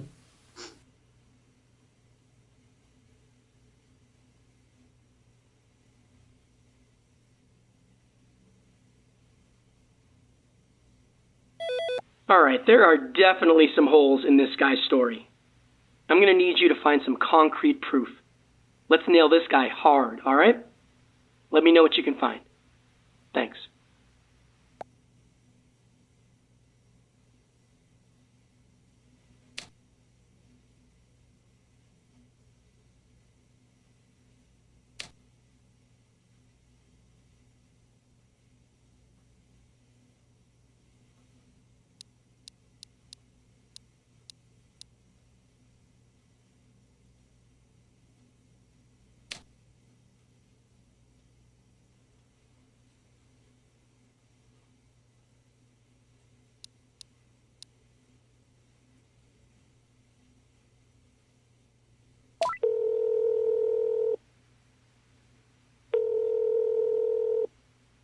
Hey, there it is. There it is. Fantastic work. Good eye. Yes, he is clearly in the house for way longer than just a minute. And yeah, you're right. Emma stated that he only brought her food the night of Daniel's death. She made it pretty clear that he didn't bring her anything else. So why would he go through the trouble of getting her personal items and then not actually give them to her? That makes no sense at all. All right, let's get the show back up and running. We need answers. Talk soon. Bye.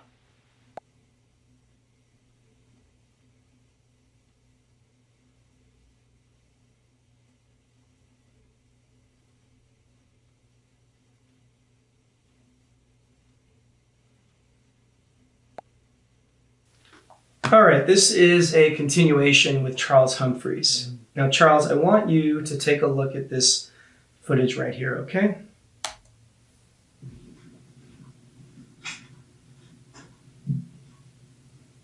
What am I looking for exactly? Well, you can clearly see that that's you at the front of Daniel's house, correct? Yes, I can see that. So can you look up there and tell me, what is the date? It's September 12th, All right, and the time? What does that say? 9:27 a.m. So 9:27 a.m. All right. Now let's fast forward through this. We'll jump to about right about here. All right. Now, can we agree that this is you leaving Daniel's house that same morning? Yes, it is. So again, can you look up there and tell me the time? What does it say now? It's 9:31 a.m. So 9:31 a.m. Now see, Charles, you told me that you were in Daniel's house for no more than 1 minute. Okay, now I'm showing you the security cam video that shows that you were in there for about 3 to 4 minutes. Now, Charles, I can't understand why it would take 3 to 4 minutes to simply go inside of the house, grab a bag that's right there in the entryway, and then leave. So, Charles, can we cut the bullshit? All right, why did you go inside this house? And more importantly, what were you doing in this house? And this time, Charles, please, do not lie to me. Look, I don't know if you're aware, but Daniel threatened Emma at gunpoint the day before he died. Now, obviously, this guy was unstable, but I didn't know he had a gun in the house. So how did you find out about the gun? Emma told me, and I was afraid Daniel was going to flip out again and actually use the gun to hurt him. So I decided to go over to the house and see if he was there. But when I got there, his car wasn't in the driveway. So I thought I could go in the house and find the gun and take it from him. All right, so just to be clear, the reason that you went to the house was to find this gun. That's right. And when I went in the house, I immediately went into their bedroom thinking that's where it would be. But instead, I find the guy lying there dead, and the gun is in his hand too. I panicked. I didn't know what to do. I remember they had the security cam out front, so that freaked me out, right? And I knew it was going to look bad, me coming in the house and this guy being dead. So I quickly kind of came up with this plan to grab some of Emma's stuff and put it in this bag. So it seemed like I had a reason to be there. So this whole thing was just a performance for the security cam? Yeah, I guess that's one way to put it. Well, I guess that does make sense. Because see, Emma, she stated that the only thing that you brought her that evening was dinner. Yeah, I know. I mean, it's stupid and I'm sorry. But I didn't want to have any connection to this guy's death. I mean, the whole situation makes it look like I did it. Hell, I don't even know if you believe what I'm saying. And I know it sounds crazy, but it's the truth. All right, so if your intent was to go there and to find this gun, then why do you look so confused when you first arrived? Honestly, that's what I'm still confused about. Because I went to reach for the spare key, it wasn't there. So I thought I'd try the door anyway, and to my surprise, it was already unlocked. So who do you think could have taken that spare key? Honestly, I have no clue. I mean, I know it wasn't me, and it definitely wasn't Rebecca, because she has her own keys to the house, so I don't know. And I don't know why they would have left the door unlocked. That doesn't make any sense either. But what I do know is that it's obvious that somebody was there before me. They took the spare key, and they went through the front door. All right. Well, Charles, we're going to give you a break, all right? You can step out of here for now, okay? Okay.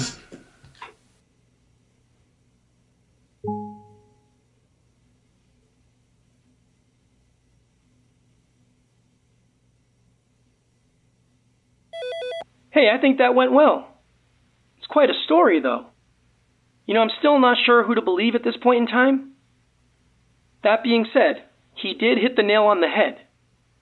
Someone was absolutely there before him, and we know exactly who that was. Now we got both Janice and Charles saying they arrived at the house that morning, and both claim they found Daniel already dead. Yeah, I am not too sure I buy that. Now, I can see Charles's possible motivation for killing Daniel, but Janice's is a little unclear. I mean, maybe she was triggered by seeing another woman she knew dealing with a similar type of abuse that she experienced? I don't know. Well, regardless, we gotta move forward. I want to hear more from Janice. I'll grab her now. We'll be back up in just a sec.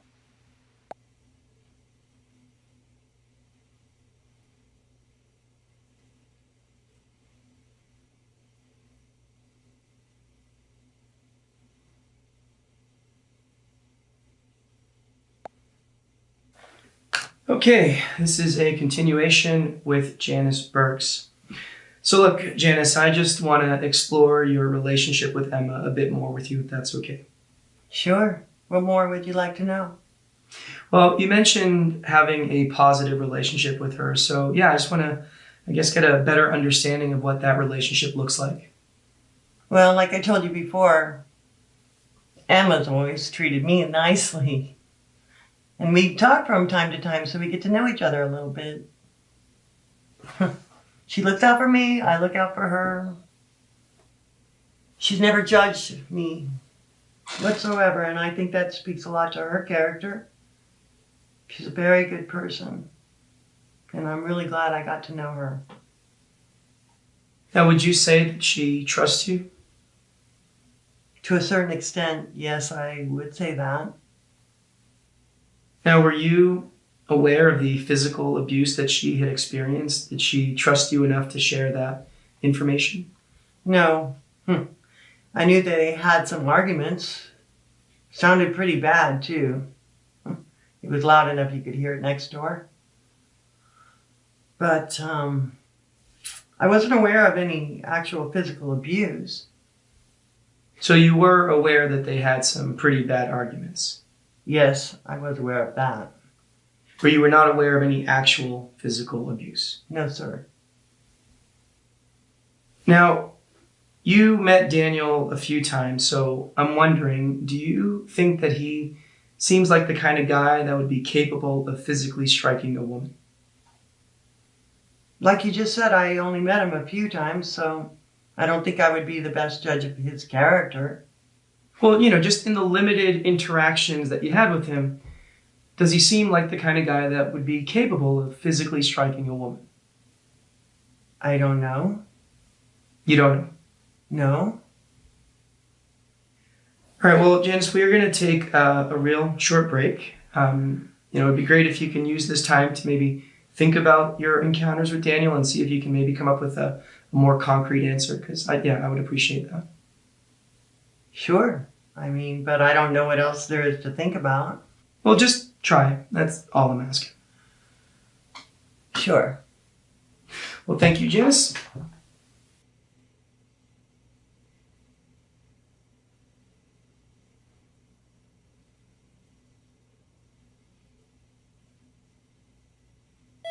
Well, she does seem to have all the right answers, doesn't she? But there's gotta be some flaws. It just all seems a bit too perfect. There's gotta be more to this than what she's telling us. All right, let's take some time here. Look through everything you got, see if there's any contradictory evidence we can use to prove this statement of hers is full of shit. Hopefully you can find something good. Give me a call when you got something, all right? Bye.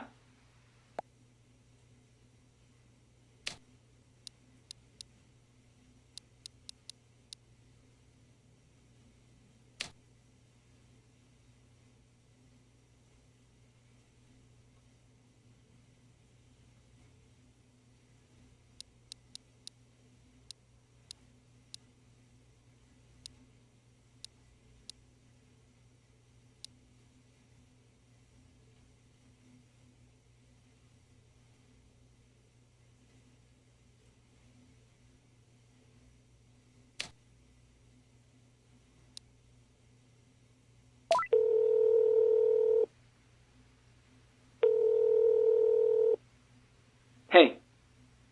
Well, there you go. That is great. Perfect. I'll share what Emma said earlier in her previous statement. Good catch. Now, what she said definitely doesn't match up with Janice's presentation of the facts. I'll grab the text message records as well. There's no way Janice can argue with that. All right, let me grab what I need and get back in there. Thanks.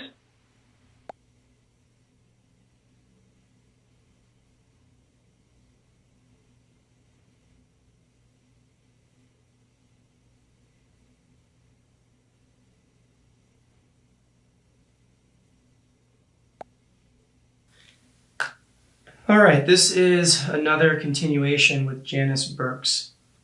So, Janice, I want to make sure that I got this right. Now, you are not aware of any physical abuse that Emma has experienced. Is that correct? That is correct, sir. Now, see, that is a problem. Because, see, Emma has stated the complete opposite. What did Emma say? Well, in her earlier statement, Emma said that you had texted her the night that her and Daniel had that pretty bad argument, the night that he had reportedly assaulted her. She said that you had texted her asking her if everything was okay. Now, does that ring any bells? Well, yeah, that's correct, sir. Now, she said that she had texted you back later that night telling you exactly what had happened. Does that also sound familiar to you? Well, yes, that's also correct, but I don't remember if she told me that he'd actually physically assaulted her. So you don't remember her texting you that detail? No, not that I recall. That's interesting. That is very, very interesting. So, Janice, look, I want you to take a look at these records right here. I want you to look at the message that's highlighted there. Now, that is a text message that Emma had sent to you the evening of September 9th. Now, she clearly texted, and I quote, "He threw me to the ground, hurt me pretty bad, at the hospital now." Now, there is no mixed messaging there. I find it very hard to believe that someone would forget such a major detail. Now, Janice, did you lie to me again? No, sir. I just didn't recall. You didn't recall? Okay, I may have misstated the facts. Janice, that is a very eloquent way of telling me that you lied. Now, Janice, why did you lie to me again? Why did I lie? Again, sir, look at the optics. Someone with my background is seen entering the house the same day that Daniel's body is found shot to death. You know why I lied. And don't take this personally, but I don't trust law enforcement. I know I'm an easy target. I'm just doing the best I can to stay out of prison, sir. Look, you want to know what the truth is? Yes, Janice, that is literally the only thing I want to know. Good. Because the truth is that none of us would be in this mess if law enforcement had actually done their job and protected Emma when she first reported the abuse. She did all she could. She went to the police. She told them everything that Daniel had done to her. She even had her daughter as a witness. That man should already be locked up. That man physically assaulted her, and you guys let him go on his merry way. That's not okay. You know it, and I know it, that that's not okay. Look, Janice, I hear you. Okay, I hear you. And yeah, maybe we could have handled things differently. I don't know. Okay, but regardless, we can't live in the past, right? I mean, all that we can do is to make sure that we do the right thing right now in this moment. That's literally all that we can do. So Janice, let me ask you again, okay? Were you aware that Daniel had physically assaulted Emma? Yes, sir, I was aware. And your only confirmation of this were the text messages between you and Emma, is that correct? That and the fact that she went to the hospital with a dislocated elbow. Not sure I'd need any more proof than that.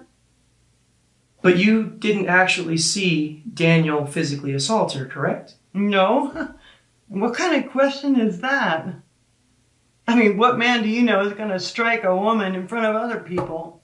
Guys like that do their business behind closed doors. Trust me, I know. Fair enough. Now, I am curious, and Janice, please be honest. Do you think that Daniel deserved to be killed for his actions? No. Punished, yes, but not killed. Are we almost done, officer? For now. Yes, for now. Now, I do need to get some other people in here, and then we'll see how it goes from there. But yeah, Janice, you can step out of here for now, okay? Let's go.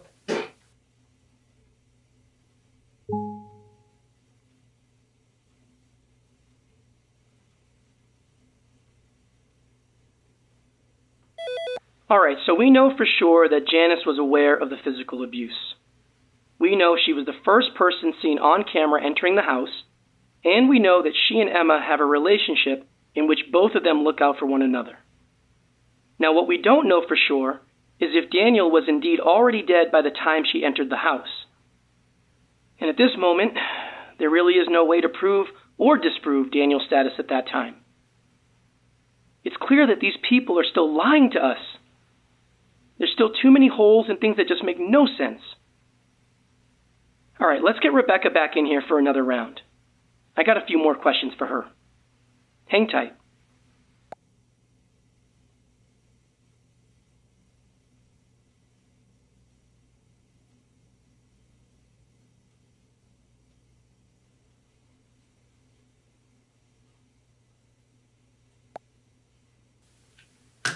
All right, this is a continuation with Rebecca Humphreys.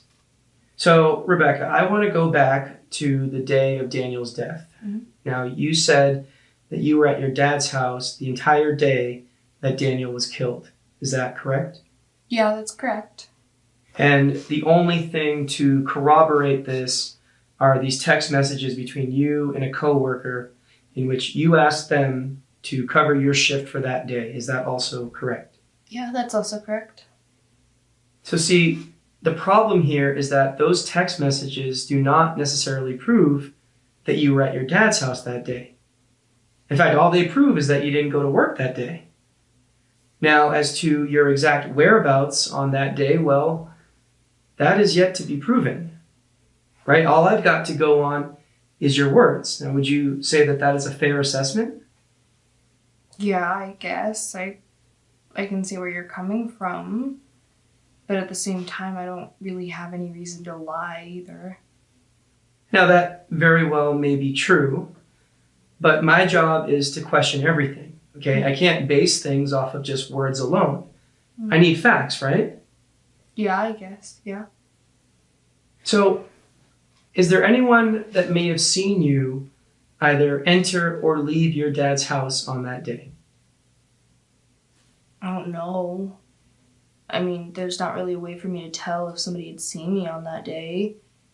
It's possible, but I don't know. But your dad, he can account for your time later that day, right? In the evening? Yeah, he can. All right, so according to you, the only person who can account for your whereabouts on that day is your dad, but that's only in the evening. Is that correct? Mm-hmm. That is correct. Rebecca, did you go to Daniel's house the day that he was killed? No. I already told you I was at my dad's house the entire day. I am aware that that's what you told me. But again, without any concrete proof, I can't just go based off of your words. Do you have access to their security cam? Yes, we do. Okay, so is that not proof? The security cam has a sensor. Anytime anybody gets within a few feet of it, it triggers. So it's quite literally impossible to enter the house without being recorded. So are you able to check those recordings? Have you checked them? Yes, we have gone through all of those recordings, yeah. And did you see me enter the house? As a matter of fact, no, we did not. Well then, there you go. I don't know what more you want. But see, Rebecca, you didn't necessarily need to go through the front door. You could have gone through the rear door. Now, to my knowledge, the rear entrance does not have any sort of security cam of any kind. So, in theory, you, or anyone else for that matter, could have gone through there. Isn't that a possibility? No, actually it's not, no. The rear door is always kept locked, and on top of that, I don't have a house key. So whenever I need to enter the house, I use a spare key. And if I have to use the spare key, I have to go get it. In turn, I would trigger the security cam and I would be recorded. I'd be on those recordings. Now, in regards to these recordings, I did notice that you guys have a keypad on that front door. So you don't have a code for that either? No, that's been broken since I've moved in. All right, so since you don't have a key and that rear door is always kept locked and that keypad is broken, then there would have been no way for you to enter that house on that day. Is that what you're telling me? Not unless I use the spare key. All right, fair enough. Okay, Rebecca, we are going to take a short break. You just wait here, all right? And I'll be back in just a few. All right.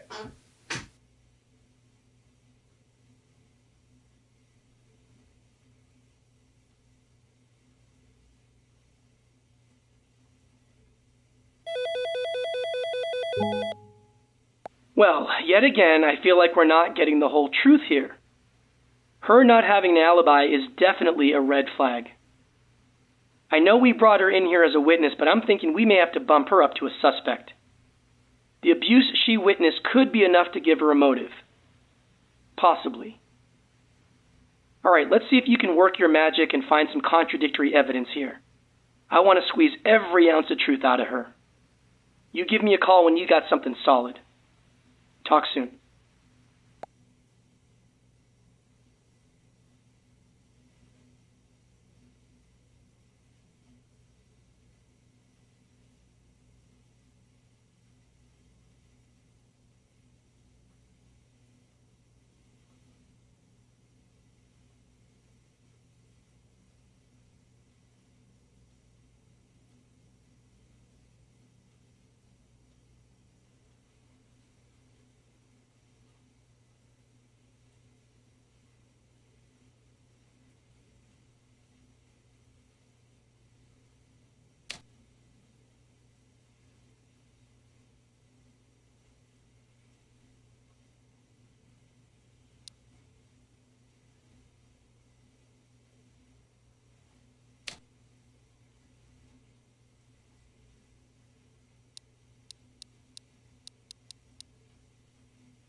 Yes, I knew you'd find exactly what we needed. Now, I do feel kind of silly not remembering the rear door being open, but that's why 2 sets of eyes are better than 1, right? Good stuff, good stuff. Right, with that photo and Charles's statement, we definitely have enough to back her into a corner. Let's see how she responds. We'll be live in just a few. All right, bye.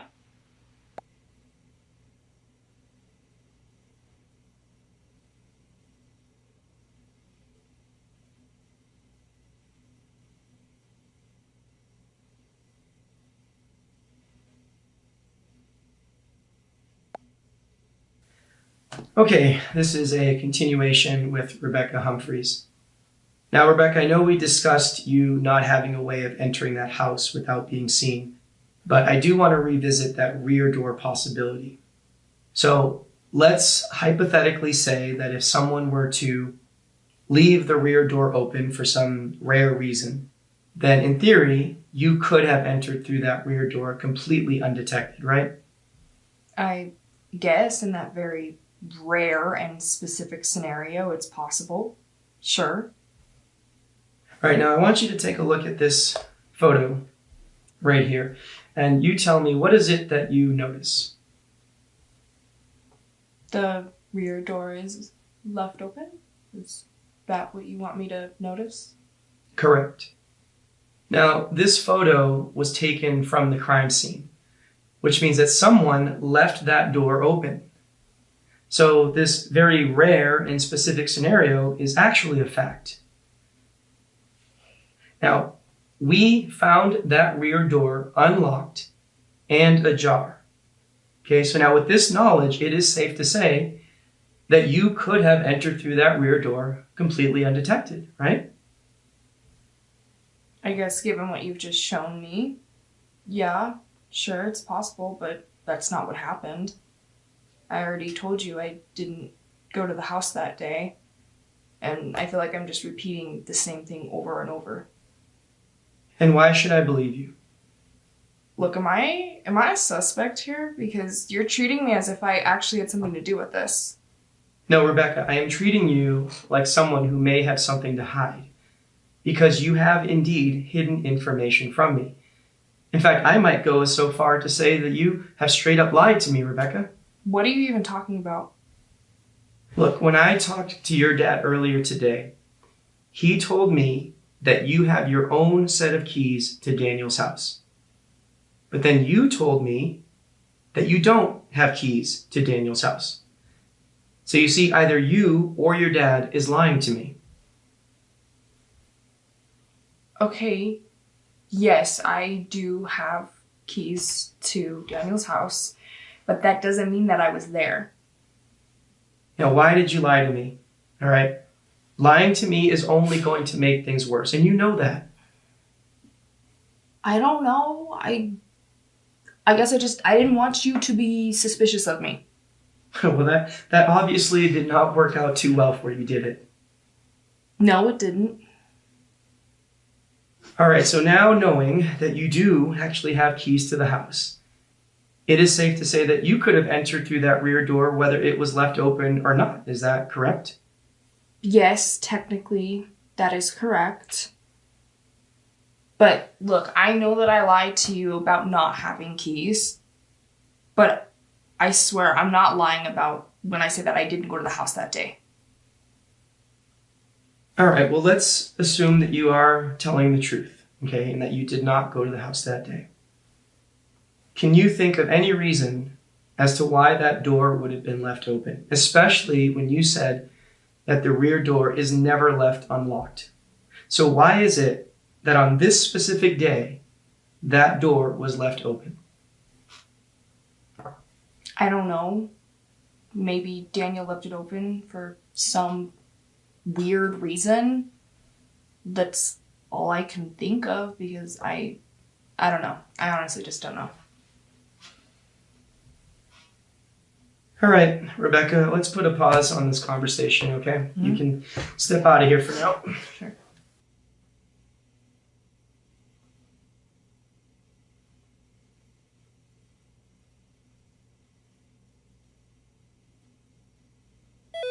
Hey. So you think she's telling the whole truth now? I feel like we got more out of her, and maybe she's being honest, but I still don't know. We still don't have the complete picture, which means technically anything is possible. Alright, we've made some good progress so far, but it's time to really grind this out and get to the bottom of this case. I want to bring all 4 of them back in here for one more round of questioning. The gloves are coming off this time. Alright, let's get to it. I'll start with Janice. Let's see what more we can get out of her. I'll be back with her in just a sec. Alright, bye.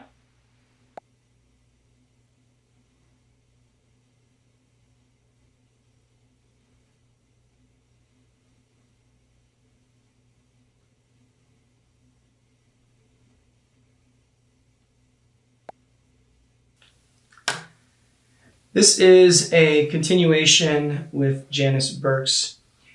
So, Janice, I just want to revisit our discussion regarding your relationship with Emma. Sure. Now, there seems to be a lot of trust between the two of you. It seems that she confides in you quite a bit. Would you agree with that? That's correct, sir. Now, see, I'm finding it hard to believe that that level of trust can be built between two people that are simply just neighbors, especially considering the fact that the two of you haven't even been neighbors for all that long. Hell, I've got neighbors on my street that I've seen for years, right? And I still don't know their names. I don't know what to tell you, sir. Our relationship is what it is. So are you this close with all of your neighbors? No. I already told you what my relationship was like with most of my neighbors. They keep to themselves and I do the same. But not with Emma. No, because Emma actually treats me like a decent human being. So would you say that you're somewhat of a protector as it pertains to Emma? I mean, you did mention that you look out for her, right? Yes, I do look out for her, but I wouldn't go as far as saying I'm her protector. But yes, I do look out for her. Now, Janice, we both know that you are capable of taking a human being's life. That's already been proven, right? That was a really long time ago, sir. And you know why I did that, so don't you dare try to make it seem like I'm some sort of monster. No, Janice, I don't think that you're a monster. Come on, I don't think that. But with your track record, your desire to look out for Emma, and your knowledge of the abuse that she experienced, I mean, one could easily say that you may have very well had a hand in this murder. This is bullshit.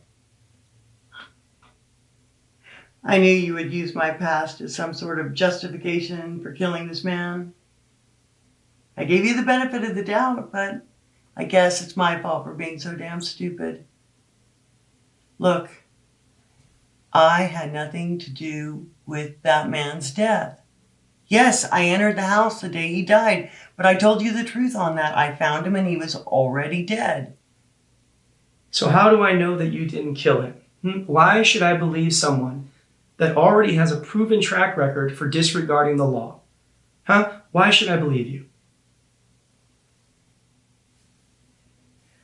Look,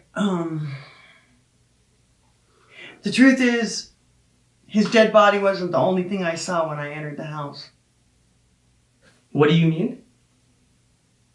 When I first entered the house, I saw someone fleeing through the backyard. Wait, there was somebody else at the house? Yes, sir. All right, and then who was this person that you saw? I don't know. It happened so fast, I only caught a glimpse of them. Were you able to make out any sort of identification? Race, sex, body type, anything? Not really. The only thing I can really remember is that it seemed like it was a man. The build, the way they were running, it definitely seemed like it was a man. Okay, so you saw a male fleeing through the backyard. That is correct, sir. And that's the only thing that you know for sure? That's all I can remember, sir. All right, Janice, let's put a quick pause on this conversation. Sure. All right.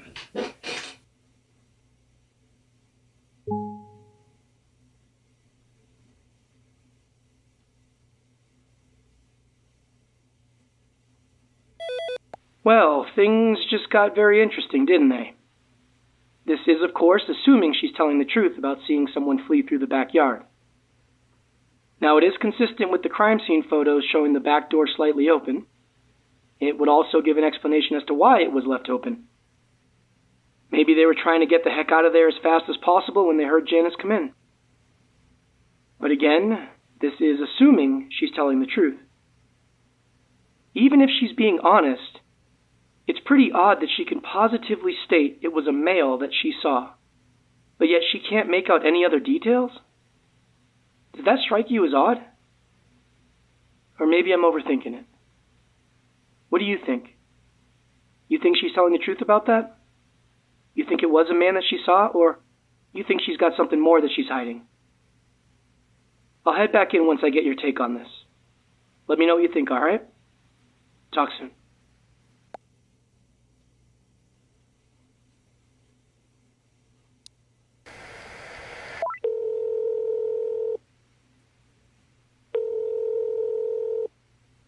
Hey, so you think she's not telling the whole truth, huh? Can't argue with you there.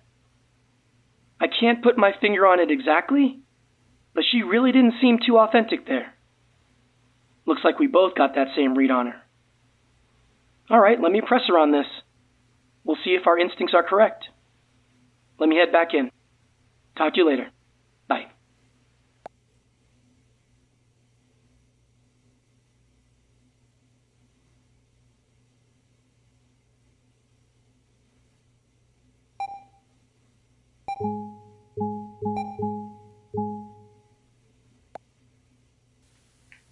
All right, this is another continuation with Janice Burks.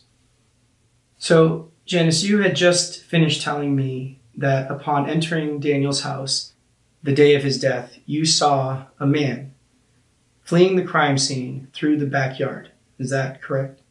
Yes, sir, that is correct. And yet you fail to identify any other aspect of this person, but yet you can for sure say that this person was a man, correct? That is correct, sir. So, Janice, does that make sense? I'm sorry, sir, does what make sense? Well, that this whole thing happens as quickly as you say it does. You notice absolutely nothing about this person, but yet you can for sure say that they were a man. Does that make sense? I mean, that's what I remember, sir. I can't control my memory. All right, Janice, look, let's cut the shit. All right, none of this makes any sense. None of it. Now, Janice, we have already talked about obstruction of justice. Okay, I can charge you with that very easily if I find out that you are lying or hiding information from me. And Janice, let's not forget that you are also still on probation. Now, do you want to see yourself back in prison? Do you want to say goodbye to this nice life that you got going for yourself? Come on, Janice, don't be stupid. You tell me the truth. You tell me exactly what happened inside that house. All right, look, sir. I may have misspoken, but for the most part, I really have told you the truth. For the most part. Look, I heard a gunshot. I rushed over to see if everything was okay. I used a spare key to enter the house. The first thing I saw when I entered the house was someone fleeing through the backyard. I honestly didn't make out anything about them. It happened so fast. And then I went into the bedroom, and that's when I saw Daniel lying there dead. He'd been shot, and it was clear that he was dead. I panicked, left the house, and honestly just wanted to pretend like I never saw anything. I was at the wrong place at the wrong time. I didn't want to get caught up in this whole mess. Surely you can understand that.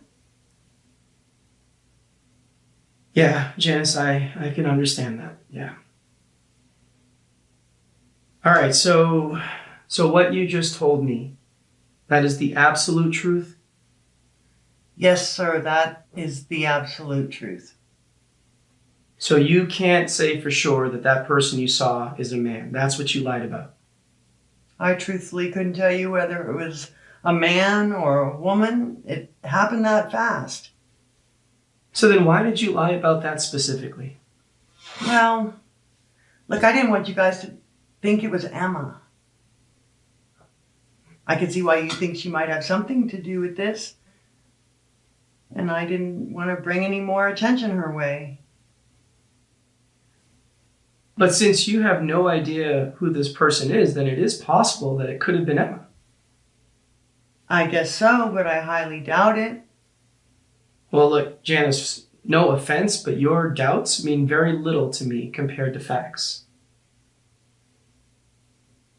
You know, I really should charge you with obstructing this investigation.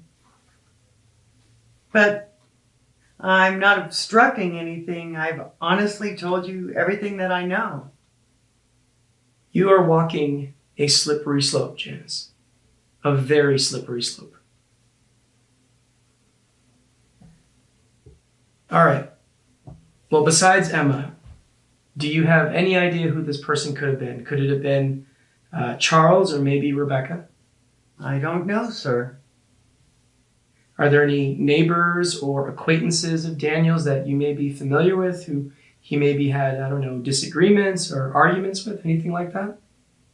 Not to my knowledge, sir. So this really could have been anybody that you saw. Yes, sir, that's right. All right, well, Janice, is there anything else that you would like to add to your statement today? Anything at all? No, officer, I have told you everything. Well, for your sake, Janice, I really hope you have. All right, we're going to take a final break. Okay, we are almost done here today. Okay, sir.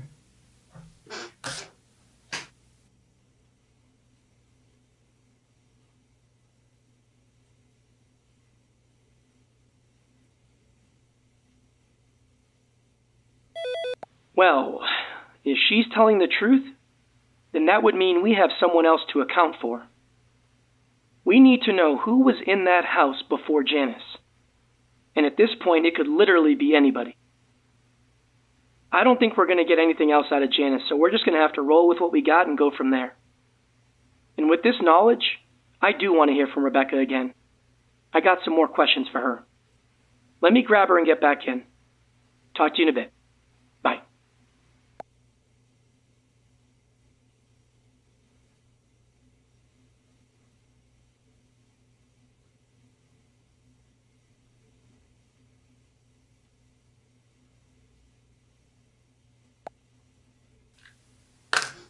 All right, this is a continuation with Rebecca Humphreys.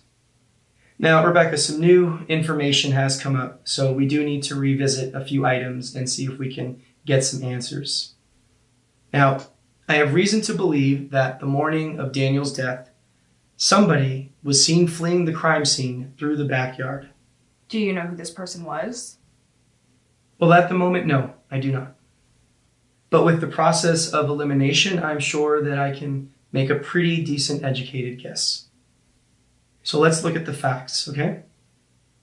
Now, with the security cam footage that we currently have, we know that both your dad, as well as your neighbor Janice, were seen entering and leaving the house that morning through the front door. My dad and Janice? That is correct. They were both seen entering the house that morning. Now, does that surprise you? I mean, yeah, a little bit. Well, to be honest, it surprises me too, actually. So see, now this means that the only two people whose time we cannot account for at all are both you and your mom. And since we know that that rear door was left open, well, it does make sense that, someone fled in such a hurry that they just didn't have time to shut it. Now, this also means that if this person entered and left through the back, well, then there would be no record of them. So you see, someone who is smart, who knows the layout, also knows that that front door has that security camera, well, they would simply go through the back completely undetected. And since we know that both you and your mom have keys to the house, well, then it is possible that the person that was seen fleeing was one of you two. Now, here's my guess. My guess is that either one of you, you or your mom, opened up that back door with your key, you entered, killed Daniel, and then you get startled when you hear someone at that front door. You flee in such a hurry that you have no time to properly shut and lock that door. That's assuming if someone was actually seen fleeing. Have you ever, considered that maybe the person who told you that is lying? Yes, of course, sure. But, see, in this scenario, it does give us an answer as to why the crime scene was found in the state that it was. And if we go off of this scenario, well, then I would have to assume that either you or your mom killed Daniel. That's literally insane. That's ridiculous. Is it? Yeah, it is. So why don't you tell me? What do you think happened? Who was that person that was seen fleeing? But first of all, we don't even know if somebody was actually seen fleeing. And even if there was, it quite literally could have been anybody. Really? It could have been anybody? Yeah, really anybody. Look, what I don't think you know is that Daniel was a pretty big drinker. He would hit up the bars in town with his friends. And sometimes they would wind up back at the house late in the evening and they would just drink until morning. I mean, hell, he would even bring strangers home. Literally guys that he had met at the bars that night. He loved to flash his cash around and just be the center of attention. So yeah, it really could have been anybody that killed Daniel and was seen fleeing. But that's if that's what really happened. And also, you're saying that because my mom and I have keys, then we're the ones who most likely entered through the back door? Have you ever considered that maybe Daniel or one of his friends left the back door open? I mean, you said that you have camera footage of my dad and Janice. Do you also have security cam footage of Daniel? Because if he entered through the front door that night, wouldn't he have triggered the camera too?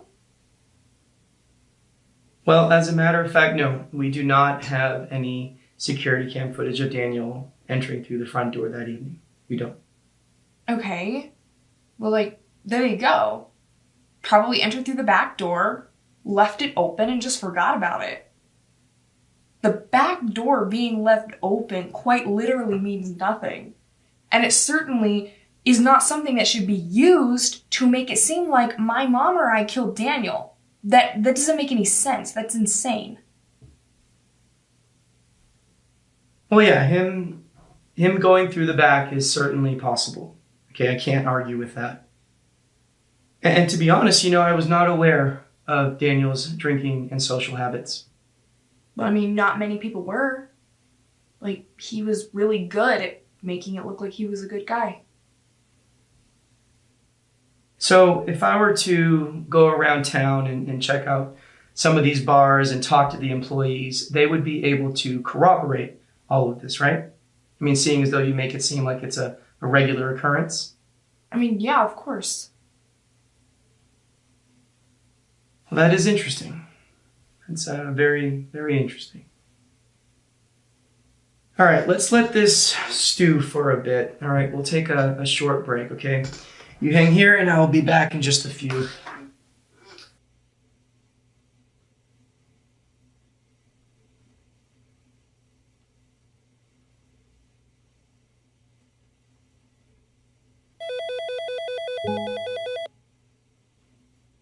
Well, this just keeps getting better and better, doesn't it? This case is literally all over the place. It's hard to gauge whether she's telling the truth or not. And to be honest, with the amount of alcohol we found at the crime scene, it is possible that there was at least one other person drinking with him. And she's right. The security cam never triggered that night. There's no recording. It's very possible that Daniel was the one that left that rear door open. Regardless, we need to nail her on something here. My gut's telling me that she is not being completely honest with us. See what you can find and get back to me. There's gotta be something. All right. Thanks.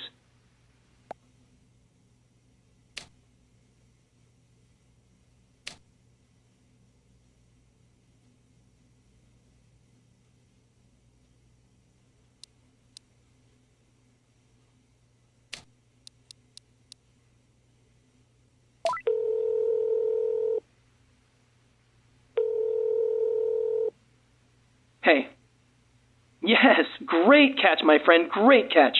These statements definitely contradict and most likely debunk her whole story about his drinking, because either both Janice and Emma are lying, or only she is. The latter seems more likely. Let me get back in there and get some answers. Oh, good stuff. All right, talk soon. Bye.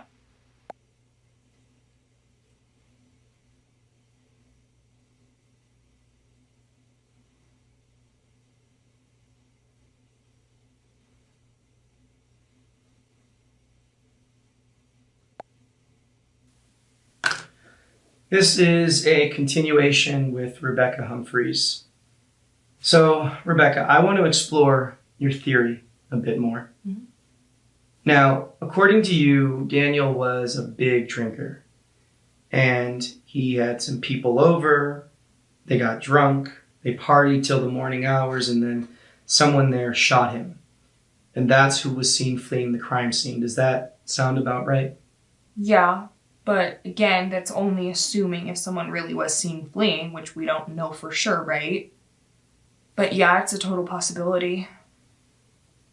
Well, see, I find it funny that you would know that he had been drinking that night because, well, it's the truth, actually.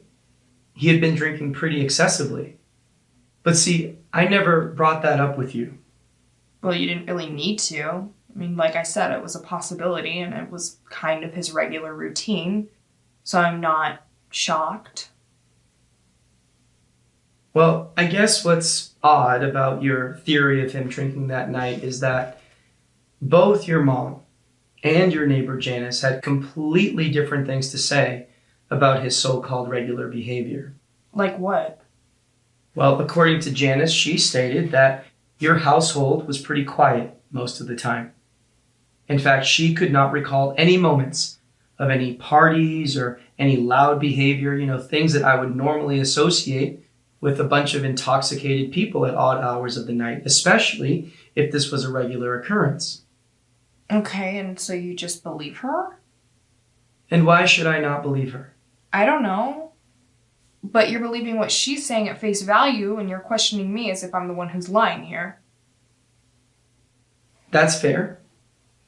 That is fair. But see, I also have a contradictory statement from your mom as well. Now see, your mom, she stated that Daniel hardly ever drank. In fact, your mom could not remember the last time that she saw him have a drink.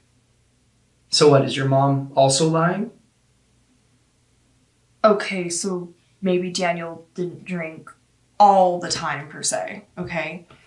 Okay, but listen, I swear I have seen him drink a few times while I've been living there, okay? And every single time, it was when he was really stressed and he would always get completely hammered. I mean, he was obviously in a very stressful situation, given the fact that my mom was filing a police report against him, and he was put on leave from his job.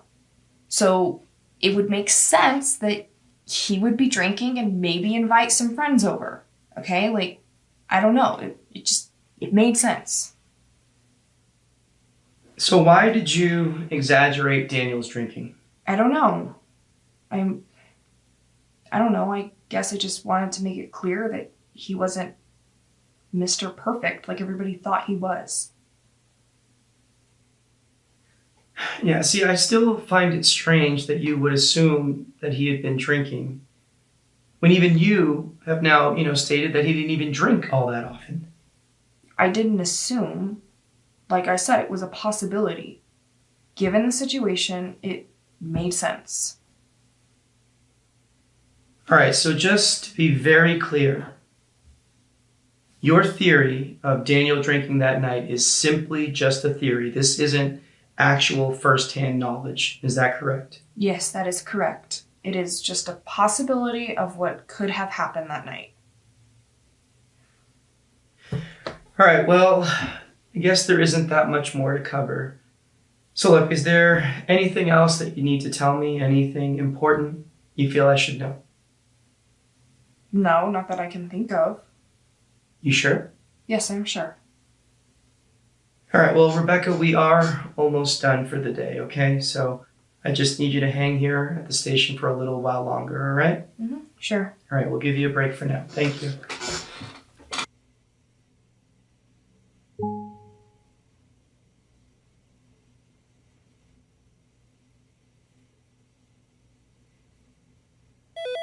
Well, her theory about Daniel drinking that night is a little too spot on. It doesn't necessarily mean she's lying, but I'm not sure we should take it at face value either. I think it's time we bring Emma back in here since she has no alibi for that morning either. We need to know if that person fleeing was her or not. Let me get her in here and see what I can do. Talk soon. Bye.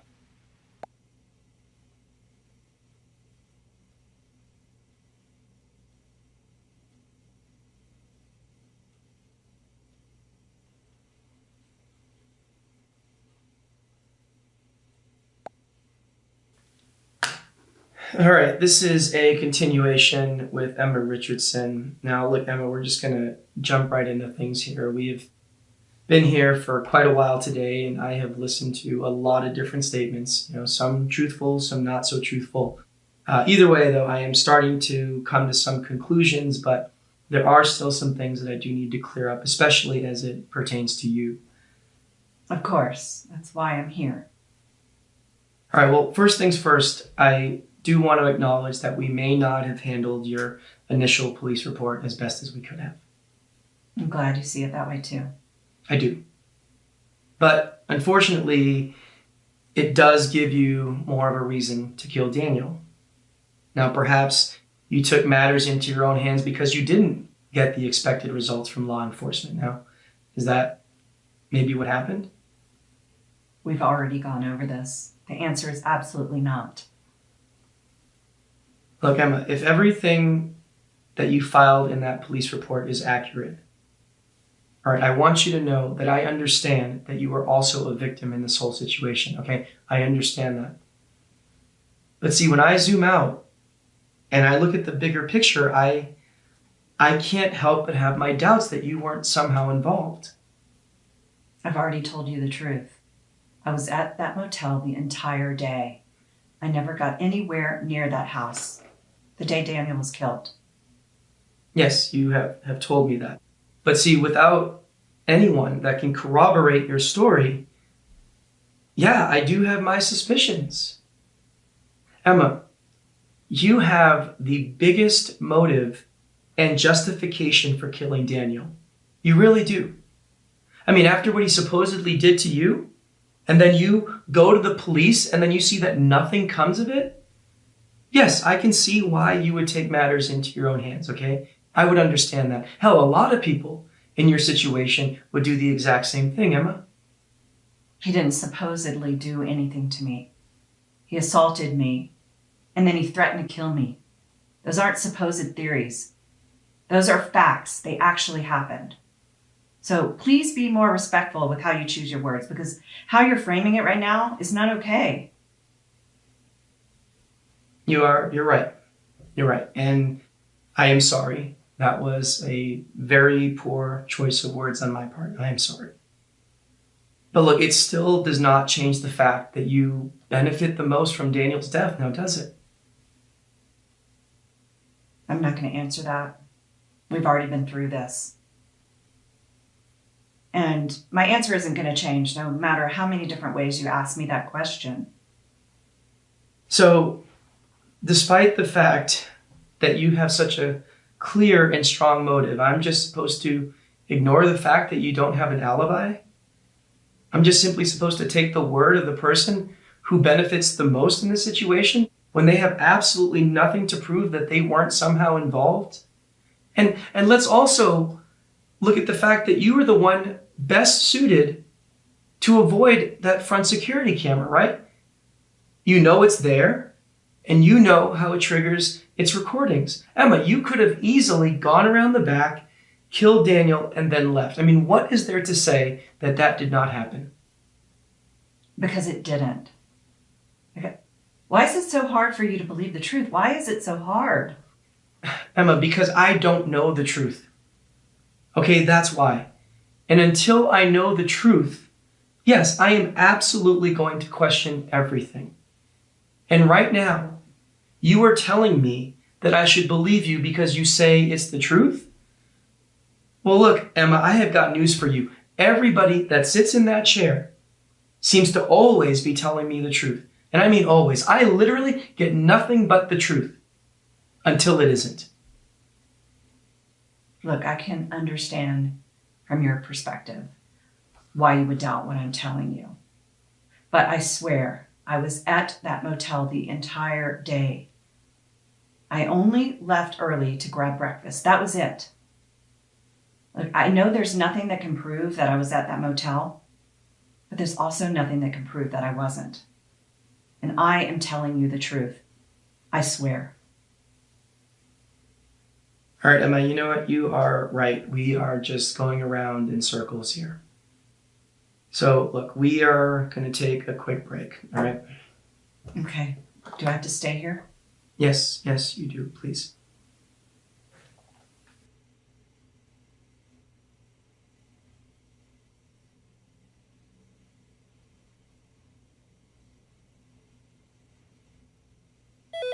Well, I'm not too sure I made any progress just now.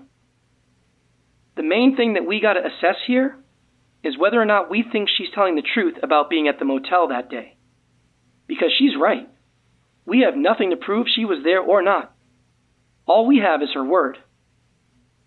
This one's a pure judgment call, and honestly, I'm not sure. Once again, I'm going to trust you on this. Look things over and let me know what you think. But take your time and make sure you get this right. I have a feeling that moving forward, a lot is going to be based on how we play this. All right, call me when you made up your mind. Bye.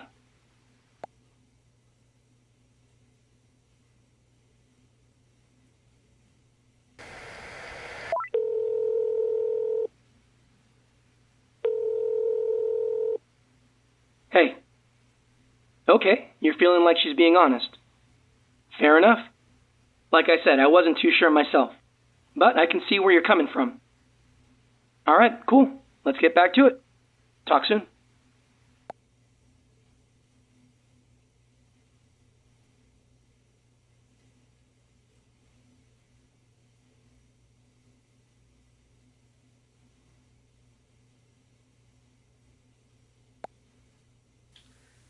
This is a continuation with Emma Richardson.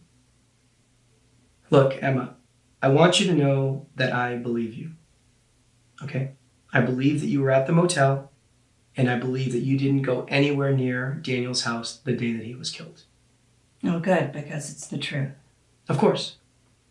But now we do have to take your words into consideration as we try to piece this whole thing together. So what I want to do is I want to look at the facts. All right? Now, we have video footage of both Charles and Janice seen entering and leaving Daniel's house the day that he was killed. Right? Now, that obviously makes it very possible for them to have killed Daniel. But as you had mentioned, you don't think that's a possibility because, as you said, that's not the type of people that they are. Now, I don't know either of them, or I don't at least know them well, but let's give them the benefit of the doubt. Okay, let's assume that you're right. So now, if you're right, that means that we can remove the two of them as suspects. And based on what you told me regarding your whereabouts the day that he was killed, well, then that means we can also remove you as a suspect. So using the basic process of elimination, and again, based on what you've been telling me, well, it seems pretty clear that Rebecca must have killed him. No, Rebecca had nothing to do with this. All right, let's try to look at this objectively, okay? Because, see, after interviewing Rebecca, there were two things that really stood out to me. Such as? Well, for one, she seemed to know that Daniel had been drinking excessively that night. Now, I can't for the life of me understand how she could possibly know that unless she had seen it with her own two eyes. And secondly, she seemed really set on exaggerating Daniel's drinking habits, which directly contradicts what you had told me earlier about him not drinking much at all. In fact, you told me that you couldn't even remember the last time that you saw that man have a drink. But you see, according to Rebecca, he did drink every now and then. And that's why she assumed that he had been drinking that night. So you see, with such blatant contradictions, it is clear that somebody is lying to me. Look, I may have been mistaken. I mean, he did drink every now and then. I mean, I shouldn't have said that he never drank because it wasn't actually the truth. So you lied to me. No, I was mistaken. Are you aware how stressful this is? Yes, Emma, of course I am. Then you should understand it's not easy to think clearly under these circumstances. Okay, so Rebecca is telling the truth. So he did drink every now and then? Is that what you are now saying?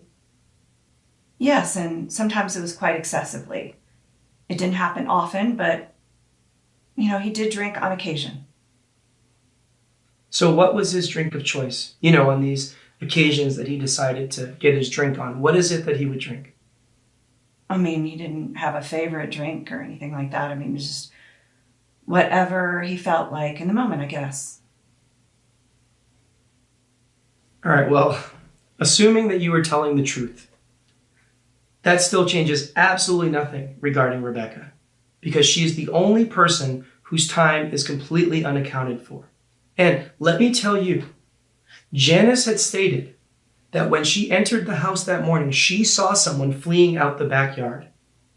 And you see, Rebecca, right, just like you, she knows that the front door has a security camera, and she also has access to the rear door.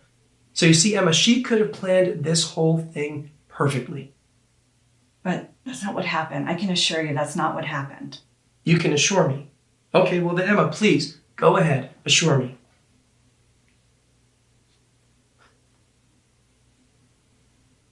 Look, Emma, somebody is getting charged with murder. Okay, that is a fact. So if you have something to say, you better say it now.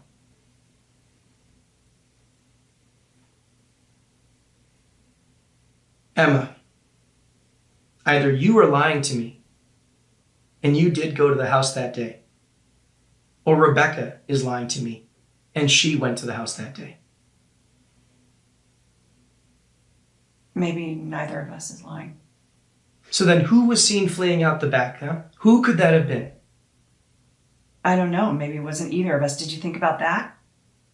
Emma, there is absolutely nothing that supports any other persons of interest besides you, Rebecca, Charles, and Janice. So yes, of course I have thought about that. And Emma, no, it doesn't add up. Look, I don't know what more you want me to say. It's like you're intentionally backing me into a corner. I'm done. I'm not going to answer any more of your questions.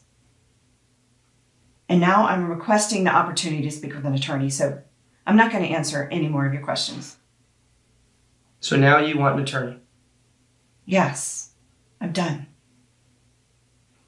So that's it?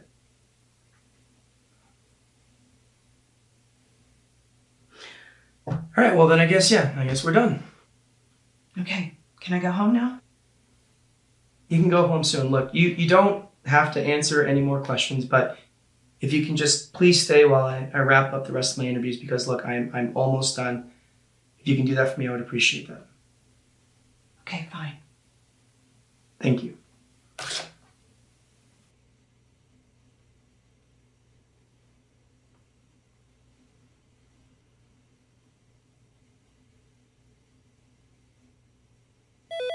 Well, shit. I guess that's all we're gonna get out of her, huh? I still don't think she's being completely honest with me.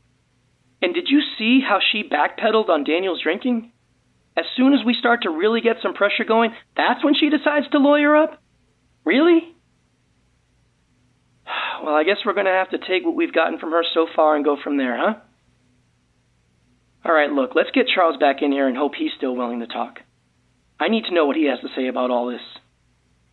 Give me a sec while I go grab him. Alright. Bye.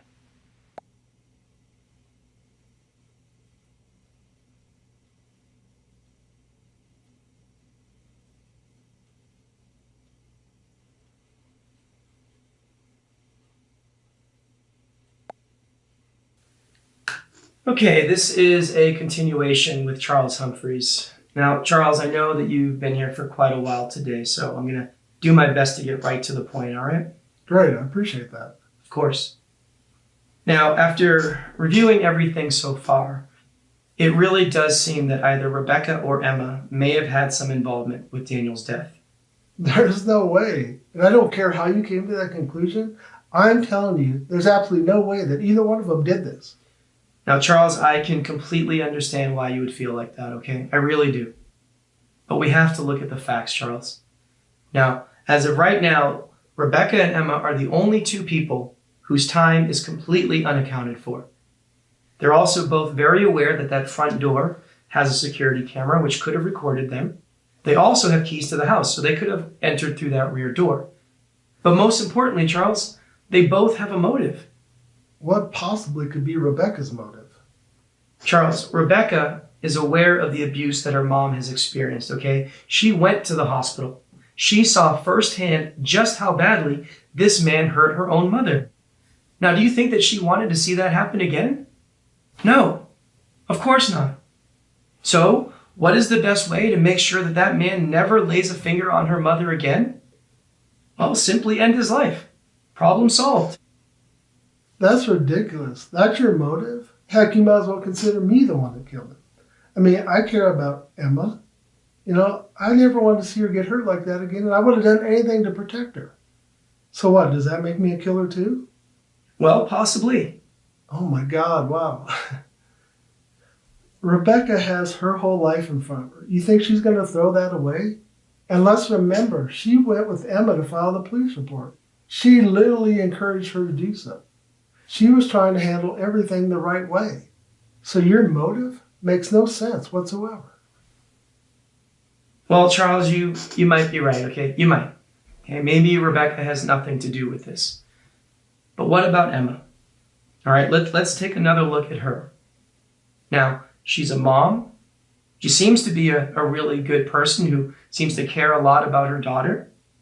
Now, we know that Daniel not only threatened to kill Emma, but he also threatened to kill Rebecca.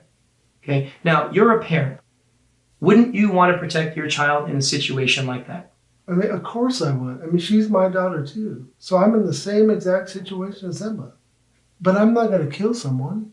Well, Charles, maybe not. Okay, but the difference between you and Emma is that at least your time is somewhat accounted for because we have you on video. But let's say that Emma did not kill Daniel. All right? Well, then we got to go back to Rebecca. And if Emma, or even you for that matter, knew that Rebecca had killed Daniel, well, wouldn't you do your absolute best to protect her? Wouldn't you lie and do everything that you could to cover it up? No, I wouldn't, and neither would Emma. Come on, Charles. I find that very hard to believe, man. Look, I mean, you spent time with both Rebecca and Emma today, asking them all sorts of questions. I mean, you're a detective. After spending all that time with them, do you think either one of them is capable of murder? I mean, do you believe that? Truthfully, Charles, I don't know. Well, regardless of what you think, the answer is no. It's a 100% no. Well, Charles, since you seem to be so adamant about it not being Rebecca or Emma, why don't you tell me, what do you think happened? I already told you what I think. Well, Charles, please, refresh my memory. I brought it up earlier today, and you seemed pretty dismissive of it then. But I still think this guy might have taken his own life. Maybe there is no actual murder. And you believe that? Yes, I do. I mean, he was under a lot of stress, and we know he wasn't the most mentally stable person. I mean, look what he did to Emma. Like, no sane person reacts that way. And Emma also told me he was put on leave by his firm. I mean, I'm pretty sure that whole job was his identity. That's got to be devastating. Maybe this was all too much for him to handle. And honestly, the more I think about it, the more I believe suicide is exactly what happened. Okay, Charles, fair enough. Now, another possibility, as much as I hate to say it, is Janice may have been involved. And why would you say that? Look, we both know about her past. I mean, she's already killed one guy that was an abuser. And I don't want to throw any suspicion her way, but I got to be honest. The few times that I did meet her, something seemed off. I mean, her attitude towards me seemed pretty off-putting, especially considering she hardly even knew me. I mean, it's like instinctually she had something against me because I'm a man. And I know that sounds crazy, but that's what it felt like. So, Charles, how did you get to know Janice? Emma talked to me mostly about her. Like I said, I met her a few times in person, but we didn't chat much, mostly because she just seemed bothered by my presence. Like I said, she just seemed off. So, Charles, is this pure speculation? Because it seems like it might be a bit more than that. I don't know. All I'm saying is you shouldn't be so quick to dismiss Janice. All right, well, Charles, that is noted. Look, we're going to take a short break, all right? I want to mull this over, okay? All right. All right.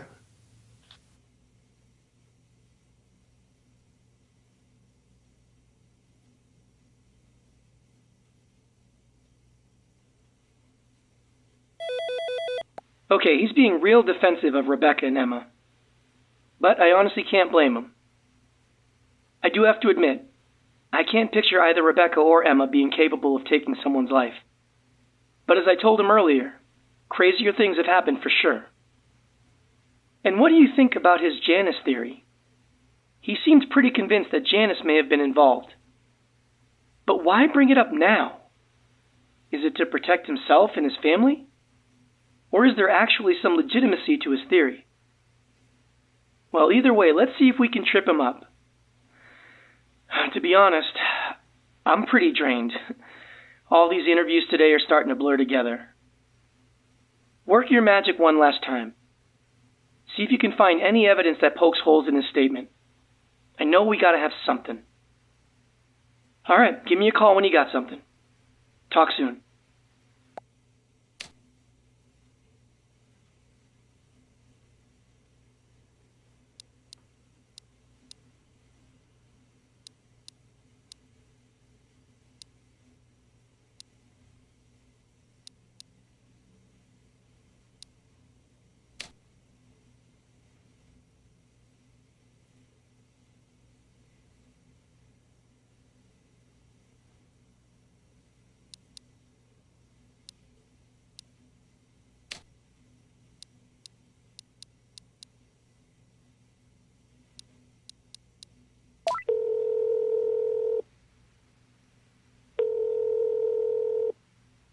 Hey. Well, shit. I feel like an idiot. Now that you point these things out, it's pretty obvious. I really can't believe I spaced on the autopsy report. Like I said, I'm pretty wiped. I'm definitely not at 100%. Good thing I got you working with me, though, right? Look, I know I've said this before, but I really do appreciate you. I mean that. You know, I gotta say, we're a pretty damn good team. All right, let me get back to it. Bye.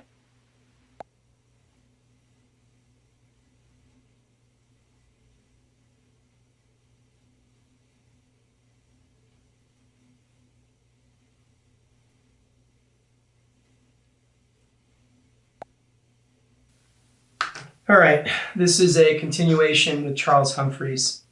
Now, Charles, I want to dig right back into this, all right? I want to go over a few things that you had stated earlier, okay? Sure. Now, I want to revisit this theory of a possible suicide. Now, that has been mentioned a few times today, and I'm realizing that I've only shared secondhand information. So, Charles, I want you to take a look at this, all right? Now, that is an official copy of the autopsy report. Now, I want you to look at the section labeled Final Diagnosis, right there. Now, you'll see there that it states that suicide is considered highly unlikely. Okay, so maybe it wasn't a suicide. I'm still not 100% convinced, though.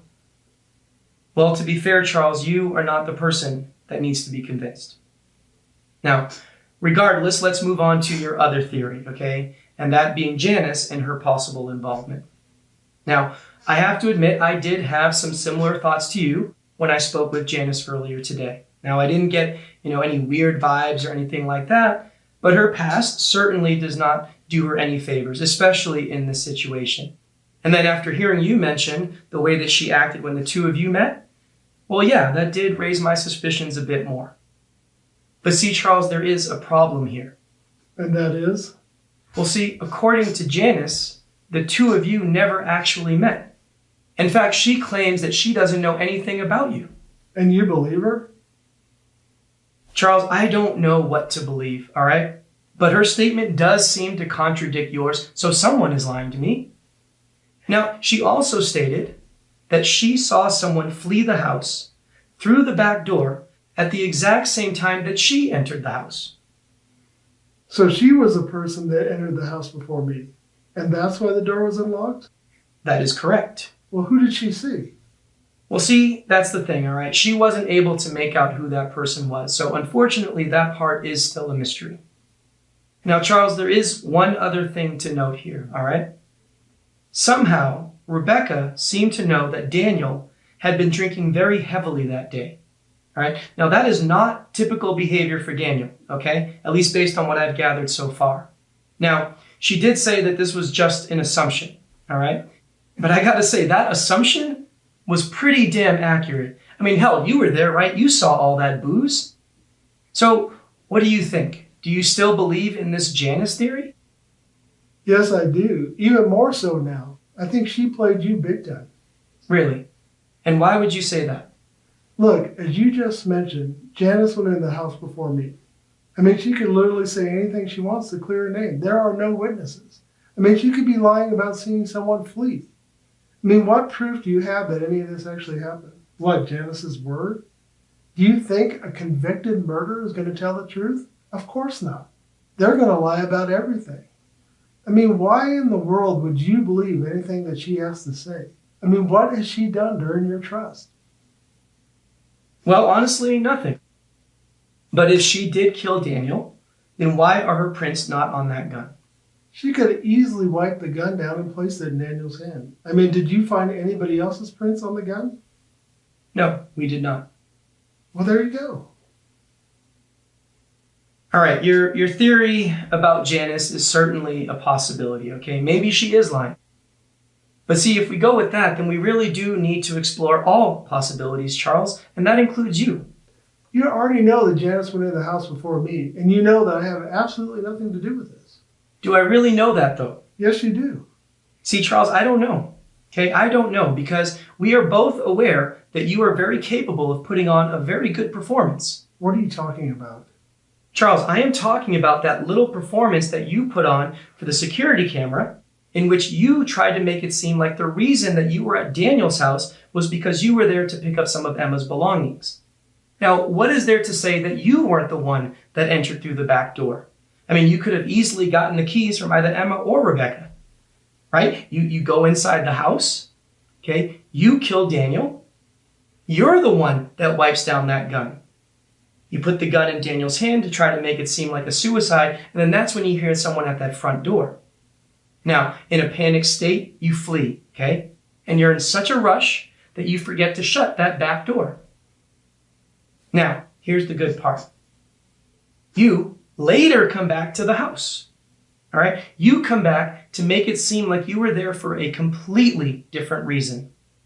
Now, you know that that front door has the security camera and it's going to record you, which is great for you because now we can account for your time.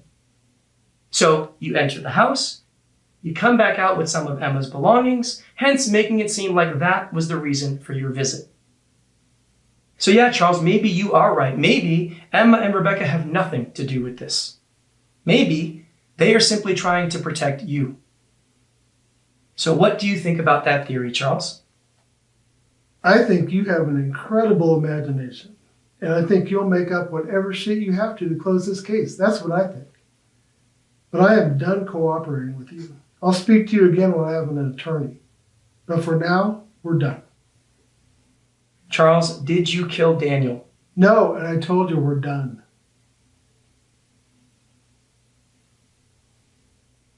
All right. Well, look, Charles, you don't have to answer any more questions today, okay? But you do need to stay at the station for just a little while longer, right? Now, we are almost done, and then you can go home, all right? Whatever, that's fine.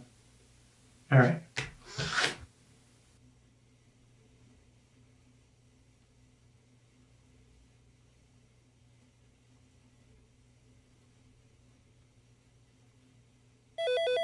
Okay, that went somewhat well, I guess. But now we got both he and Emma wanting to lawyer up. I think we're at the end of our rope here. We need to make a decision. There is a lot to consider here. many possibilities of what could have happened, but ultimately, there is only one chain of events that's correct. You've got plenty of evidence and footage to steer you in the right direction. I trust you to put the pieces together. But let's make sure we get this right. First, I want you to look things over carefully and let me know who you think committed this murder. Once we've nailed that down, we can discuss things further. All right. Take your time and get back to me. I'll talk to you soon. Bye.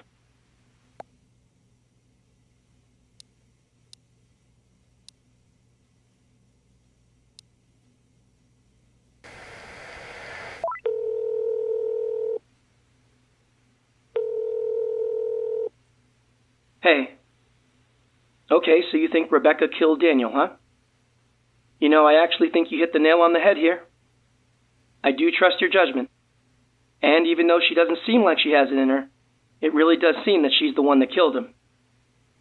Now, I know you looked everything over carefully, so I'm sure you have a fairly decent picture of what actually happened, even if there are a few holes that still need to be filled.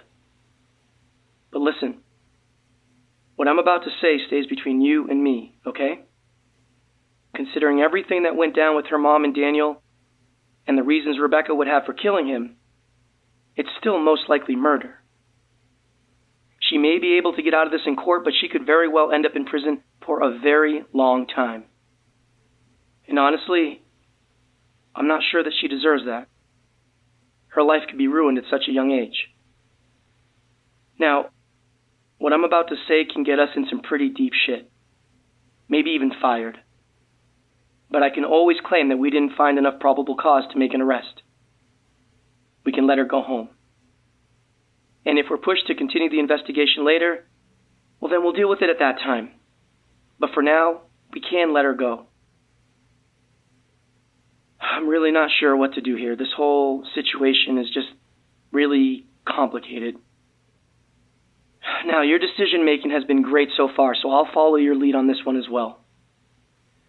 Think things over. Give me a call back and let me know if you want to move forward with charging Rebecca, or if you want me to let her go. I'm willing to accept responsibility for our actions, regardless of what we do. Just be prepared to do the same. All right, talk to you soon.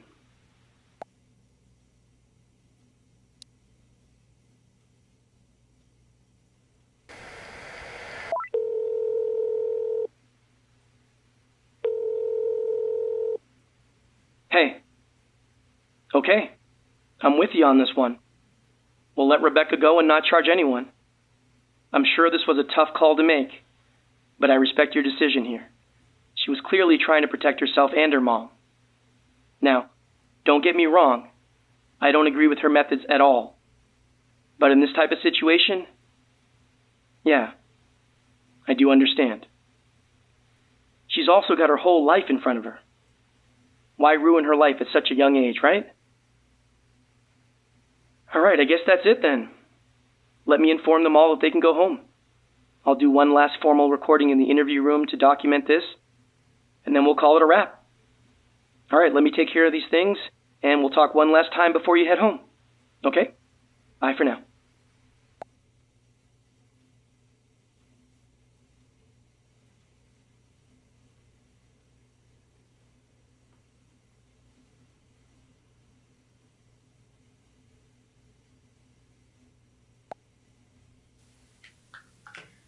This is Detective Martin Ruiz, badge number 7621. This recording is for documentation purposes. Today's interviews were part of the Daniel Murphy investigation. After reviewing all evidence, as well as all statements made today, I have found that there is not enough probable cause to bring forth any charges.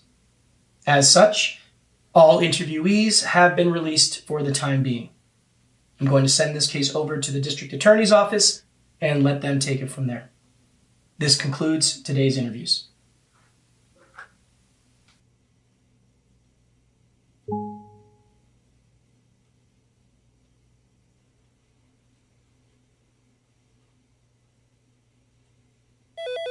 All right, well, I guess that's that. Look, I know you know this, but it needs to be repeated. This decision, it stays between us. Seriously. If word gets out about what we just did, we are absolutely fucked. And I'll be straight with you. I'm not sure we made the right decision here. But I'm also not sure it's the wrong decision either. Regardless, the decision has been made. I got your back and I know you got mine. Let's keep it that way.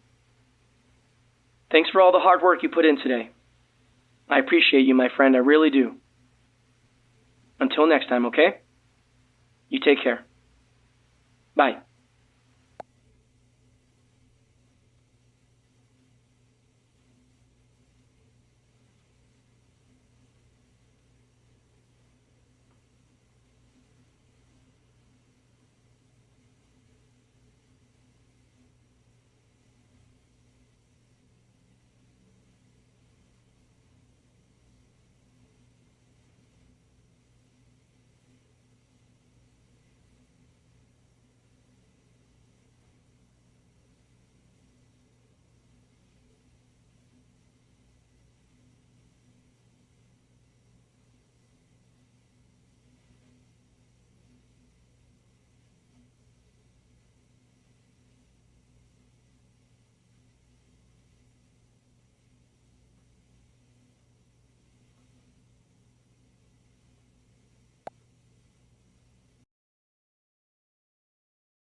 Hey. Okay, let's charge Rebecca. I'm with you. Like I said earlier, I think you hit the nail on the head here. All the evidence really does point to her. It's just unfortunate that she's gone and screwed up her life at such a young age. But I guess actions do have consequences, right? Look, I'm sure this was a hard decision to make. I respect your judgment. Sometimes we just gotta do what's right, no matter the circumstance. I get it. All right, let me grab Rebecca and formally charge her. I'll talk to you soon. Bye.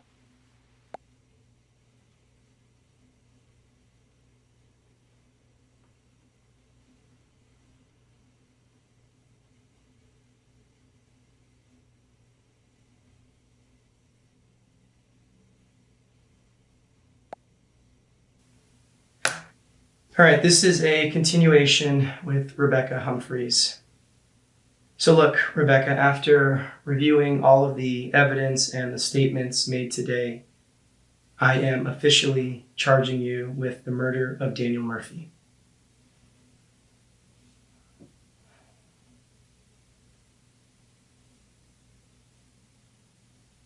Now, Rebecca, did you hear what I just said to you?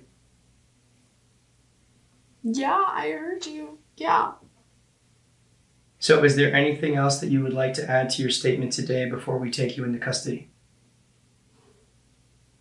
I didn't mean to kill him. I didn't mean to kill him. It was an accident. So Rebecca, I don't understand what do you mean by you didn't mean to kill him?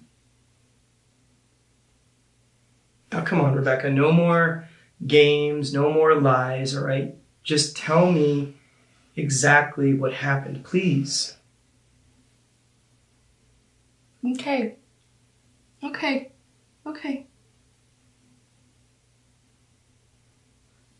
Me and my dad were driving back to his house the night that Daniel threatened to kill me and my mom. I told my dad I wasn't comfortable with him having a gun inside the house because I thought he was going to do something stupid and try and kill me or my mom, kill both of us. So I told my dad that I wanted to go to the house in the morning and check if Daniel was there. And if he wasn't, I wanted to go inside the house and try and find the gun and take it. Obviously, my dad was not okay with that idea, and he told me not to do it. And I told him that I wouldn't do it. I told him I wouldn't go. But you didn't listen to your dad, and you went there anyways. Yeah. I went back the next morning, kind of early, I think it was between 8:30 and 9. I was just checking to see if he was there. And when I checked, his car wasn't in the driveway like it usually was. So I thought, okay, this is the perfect opportunity. And I didn't want to be seen on the front security camera. So I went through the back. Like I said, I thought he wasn't home, but to my surprise, he was. He was passed out on the living room couch. There was alcohol everywhere. But the gun was sitting right there on the coffee table. So I went to grab the gun. And when I grabbed the gun, that's when he woke up. And it happened, everything happened really fast. He got up, he charged at me, he was grabbing me, he was trying to grab the gun. And somehow we just ended up in the bedroom. And we struggled for a few seconds and the gun went off. And he dropped and he stopped moving. And that was it. That's what happened. And then you placed the gun in his hand to try and pass it off as a suicide. Is that right? Yeah, that's what I did. I tried to make it look that way. And I'm assuming that you wiped down the gun to remove the fingerprints. Is that correct? Yeah. I used my shirt the best that I could. And before that, I tried to put things back that had fallen during our struggle because I didn't want it to look like anybody else was in the house that day. I didn't know what I was doing. I didn't know if it was going to work. I was scared. And as I was putting the gun in his hand, I heard the front door open. I didn't know who it was. I thought maybe it was my dad and that maybe he had come to try and find the gun and take it instead of me, but I honestly didn't know who it was. So I left. I left as fast as I could and I went out through the back door, and that's why the back door was left open. I didn't have time to shut it. I was scared.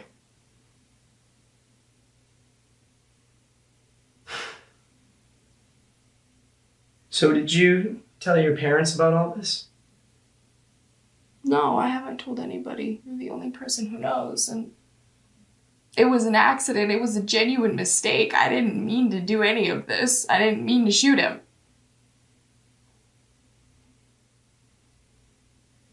Well, look, I am sorry for everything that you had to go through, okay? I really am.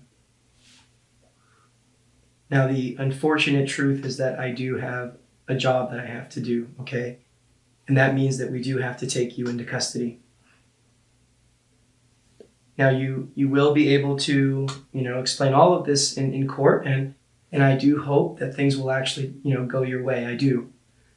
All right, but for now, yeah, I need you to stand up, all right? I need you to stand up for me, okay? I need you to turn around, okay? I need you to put your hands directly behind your back, all right? You stay just like that, Rebecca.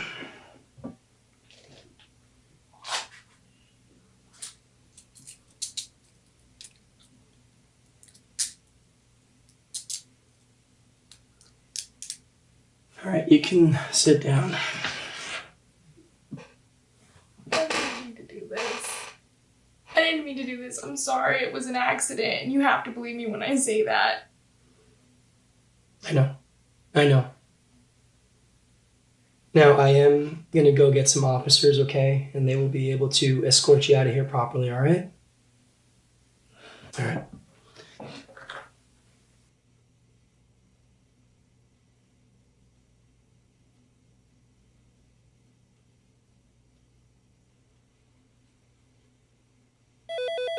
Well, it looks like we successfully solved this case, huh? Great job. All your hard work today really paid off. But wow, if she was telling the truth just now, then what happened to her is pretty screwed up, and sadly something she's going to have to live with for the rest of her life. But again, that's if she was actually telling the truth. Was it self-defense? I have no idea. The only person that knows that for sure is Rebecca herself. But what we do know is that she is the one that pulled the trigger that killed Daniel Murphy. The rest is up to the courts to decide. Again, great job. Thank you. All right. Until next time, my friend. I'll talk to you later. Bye.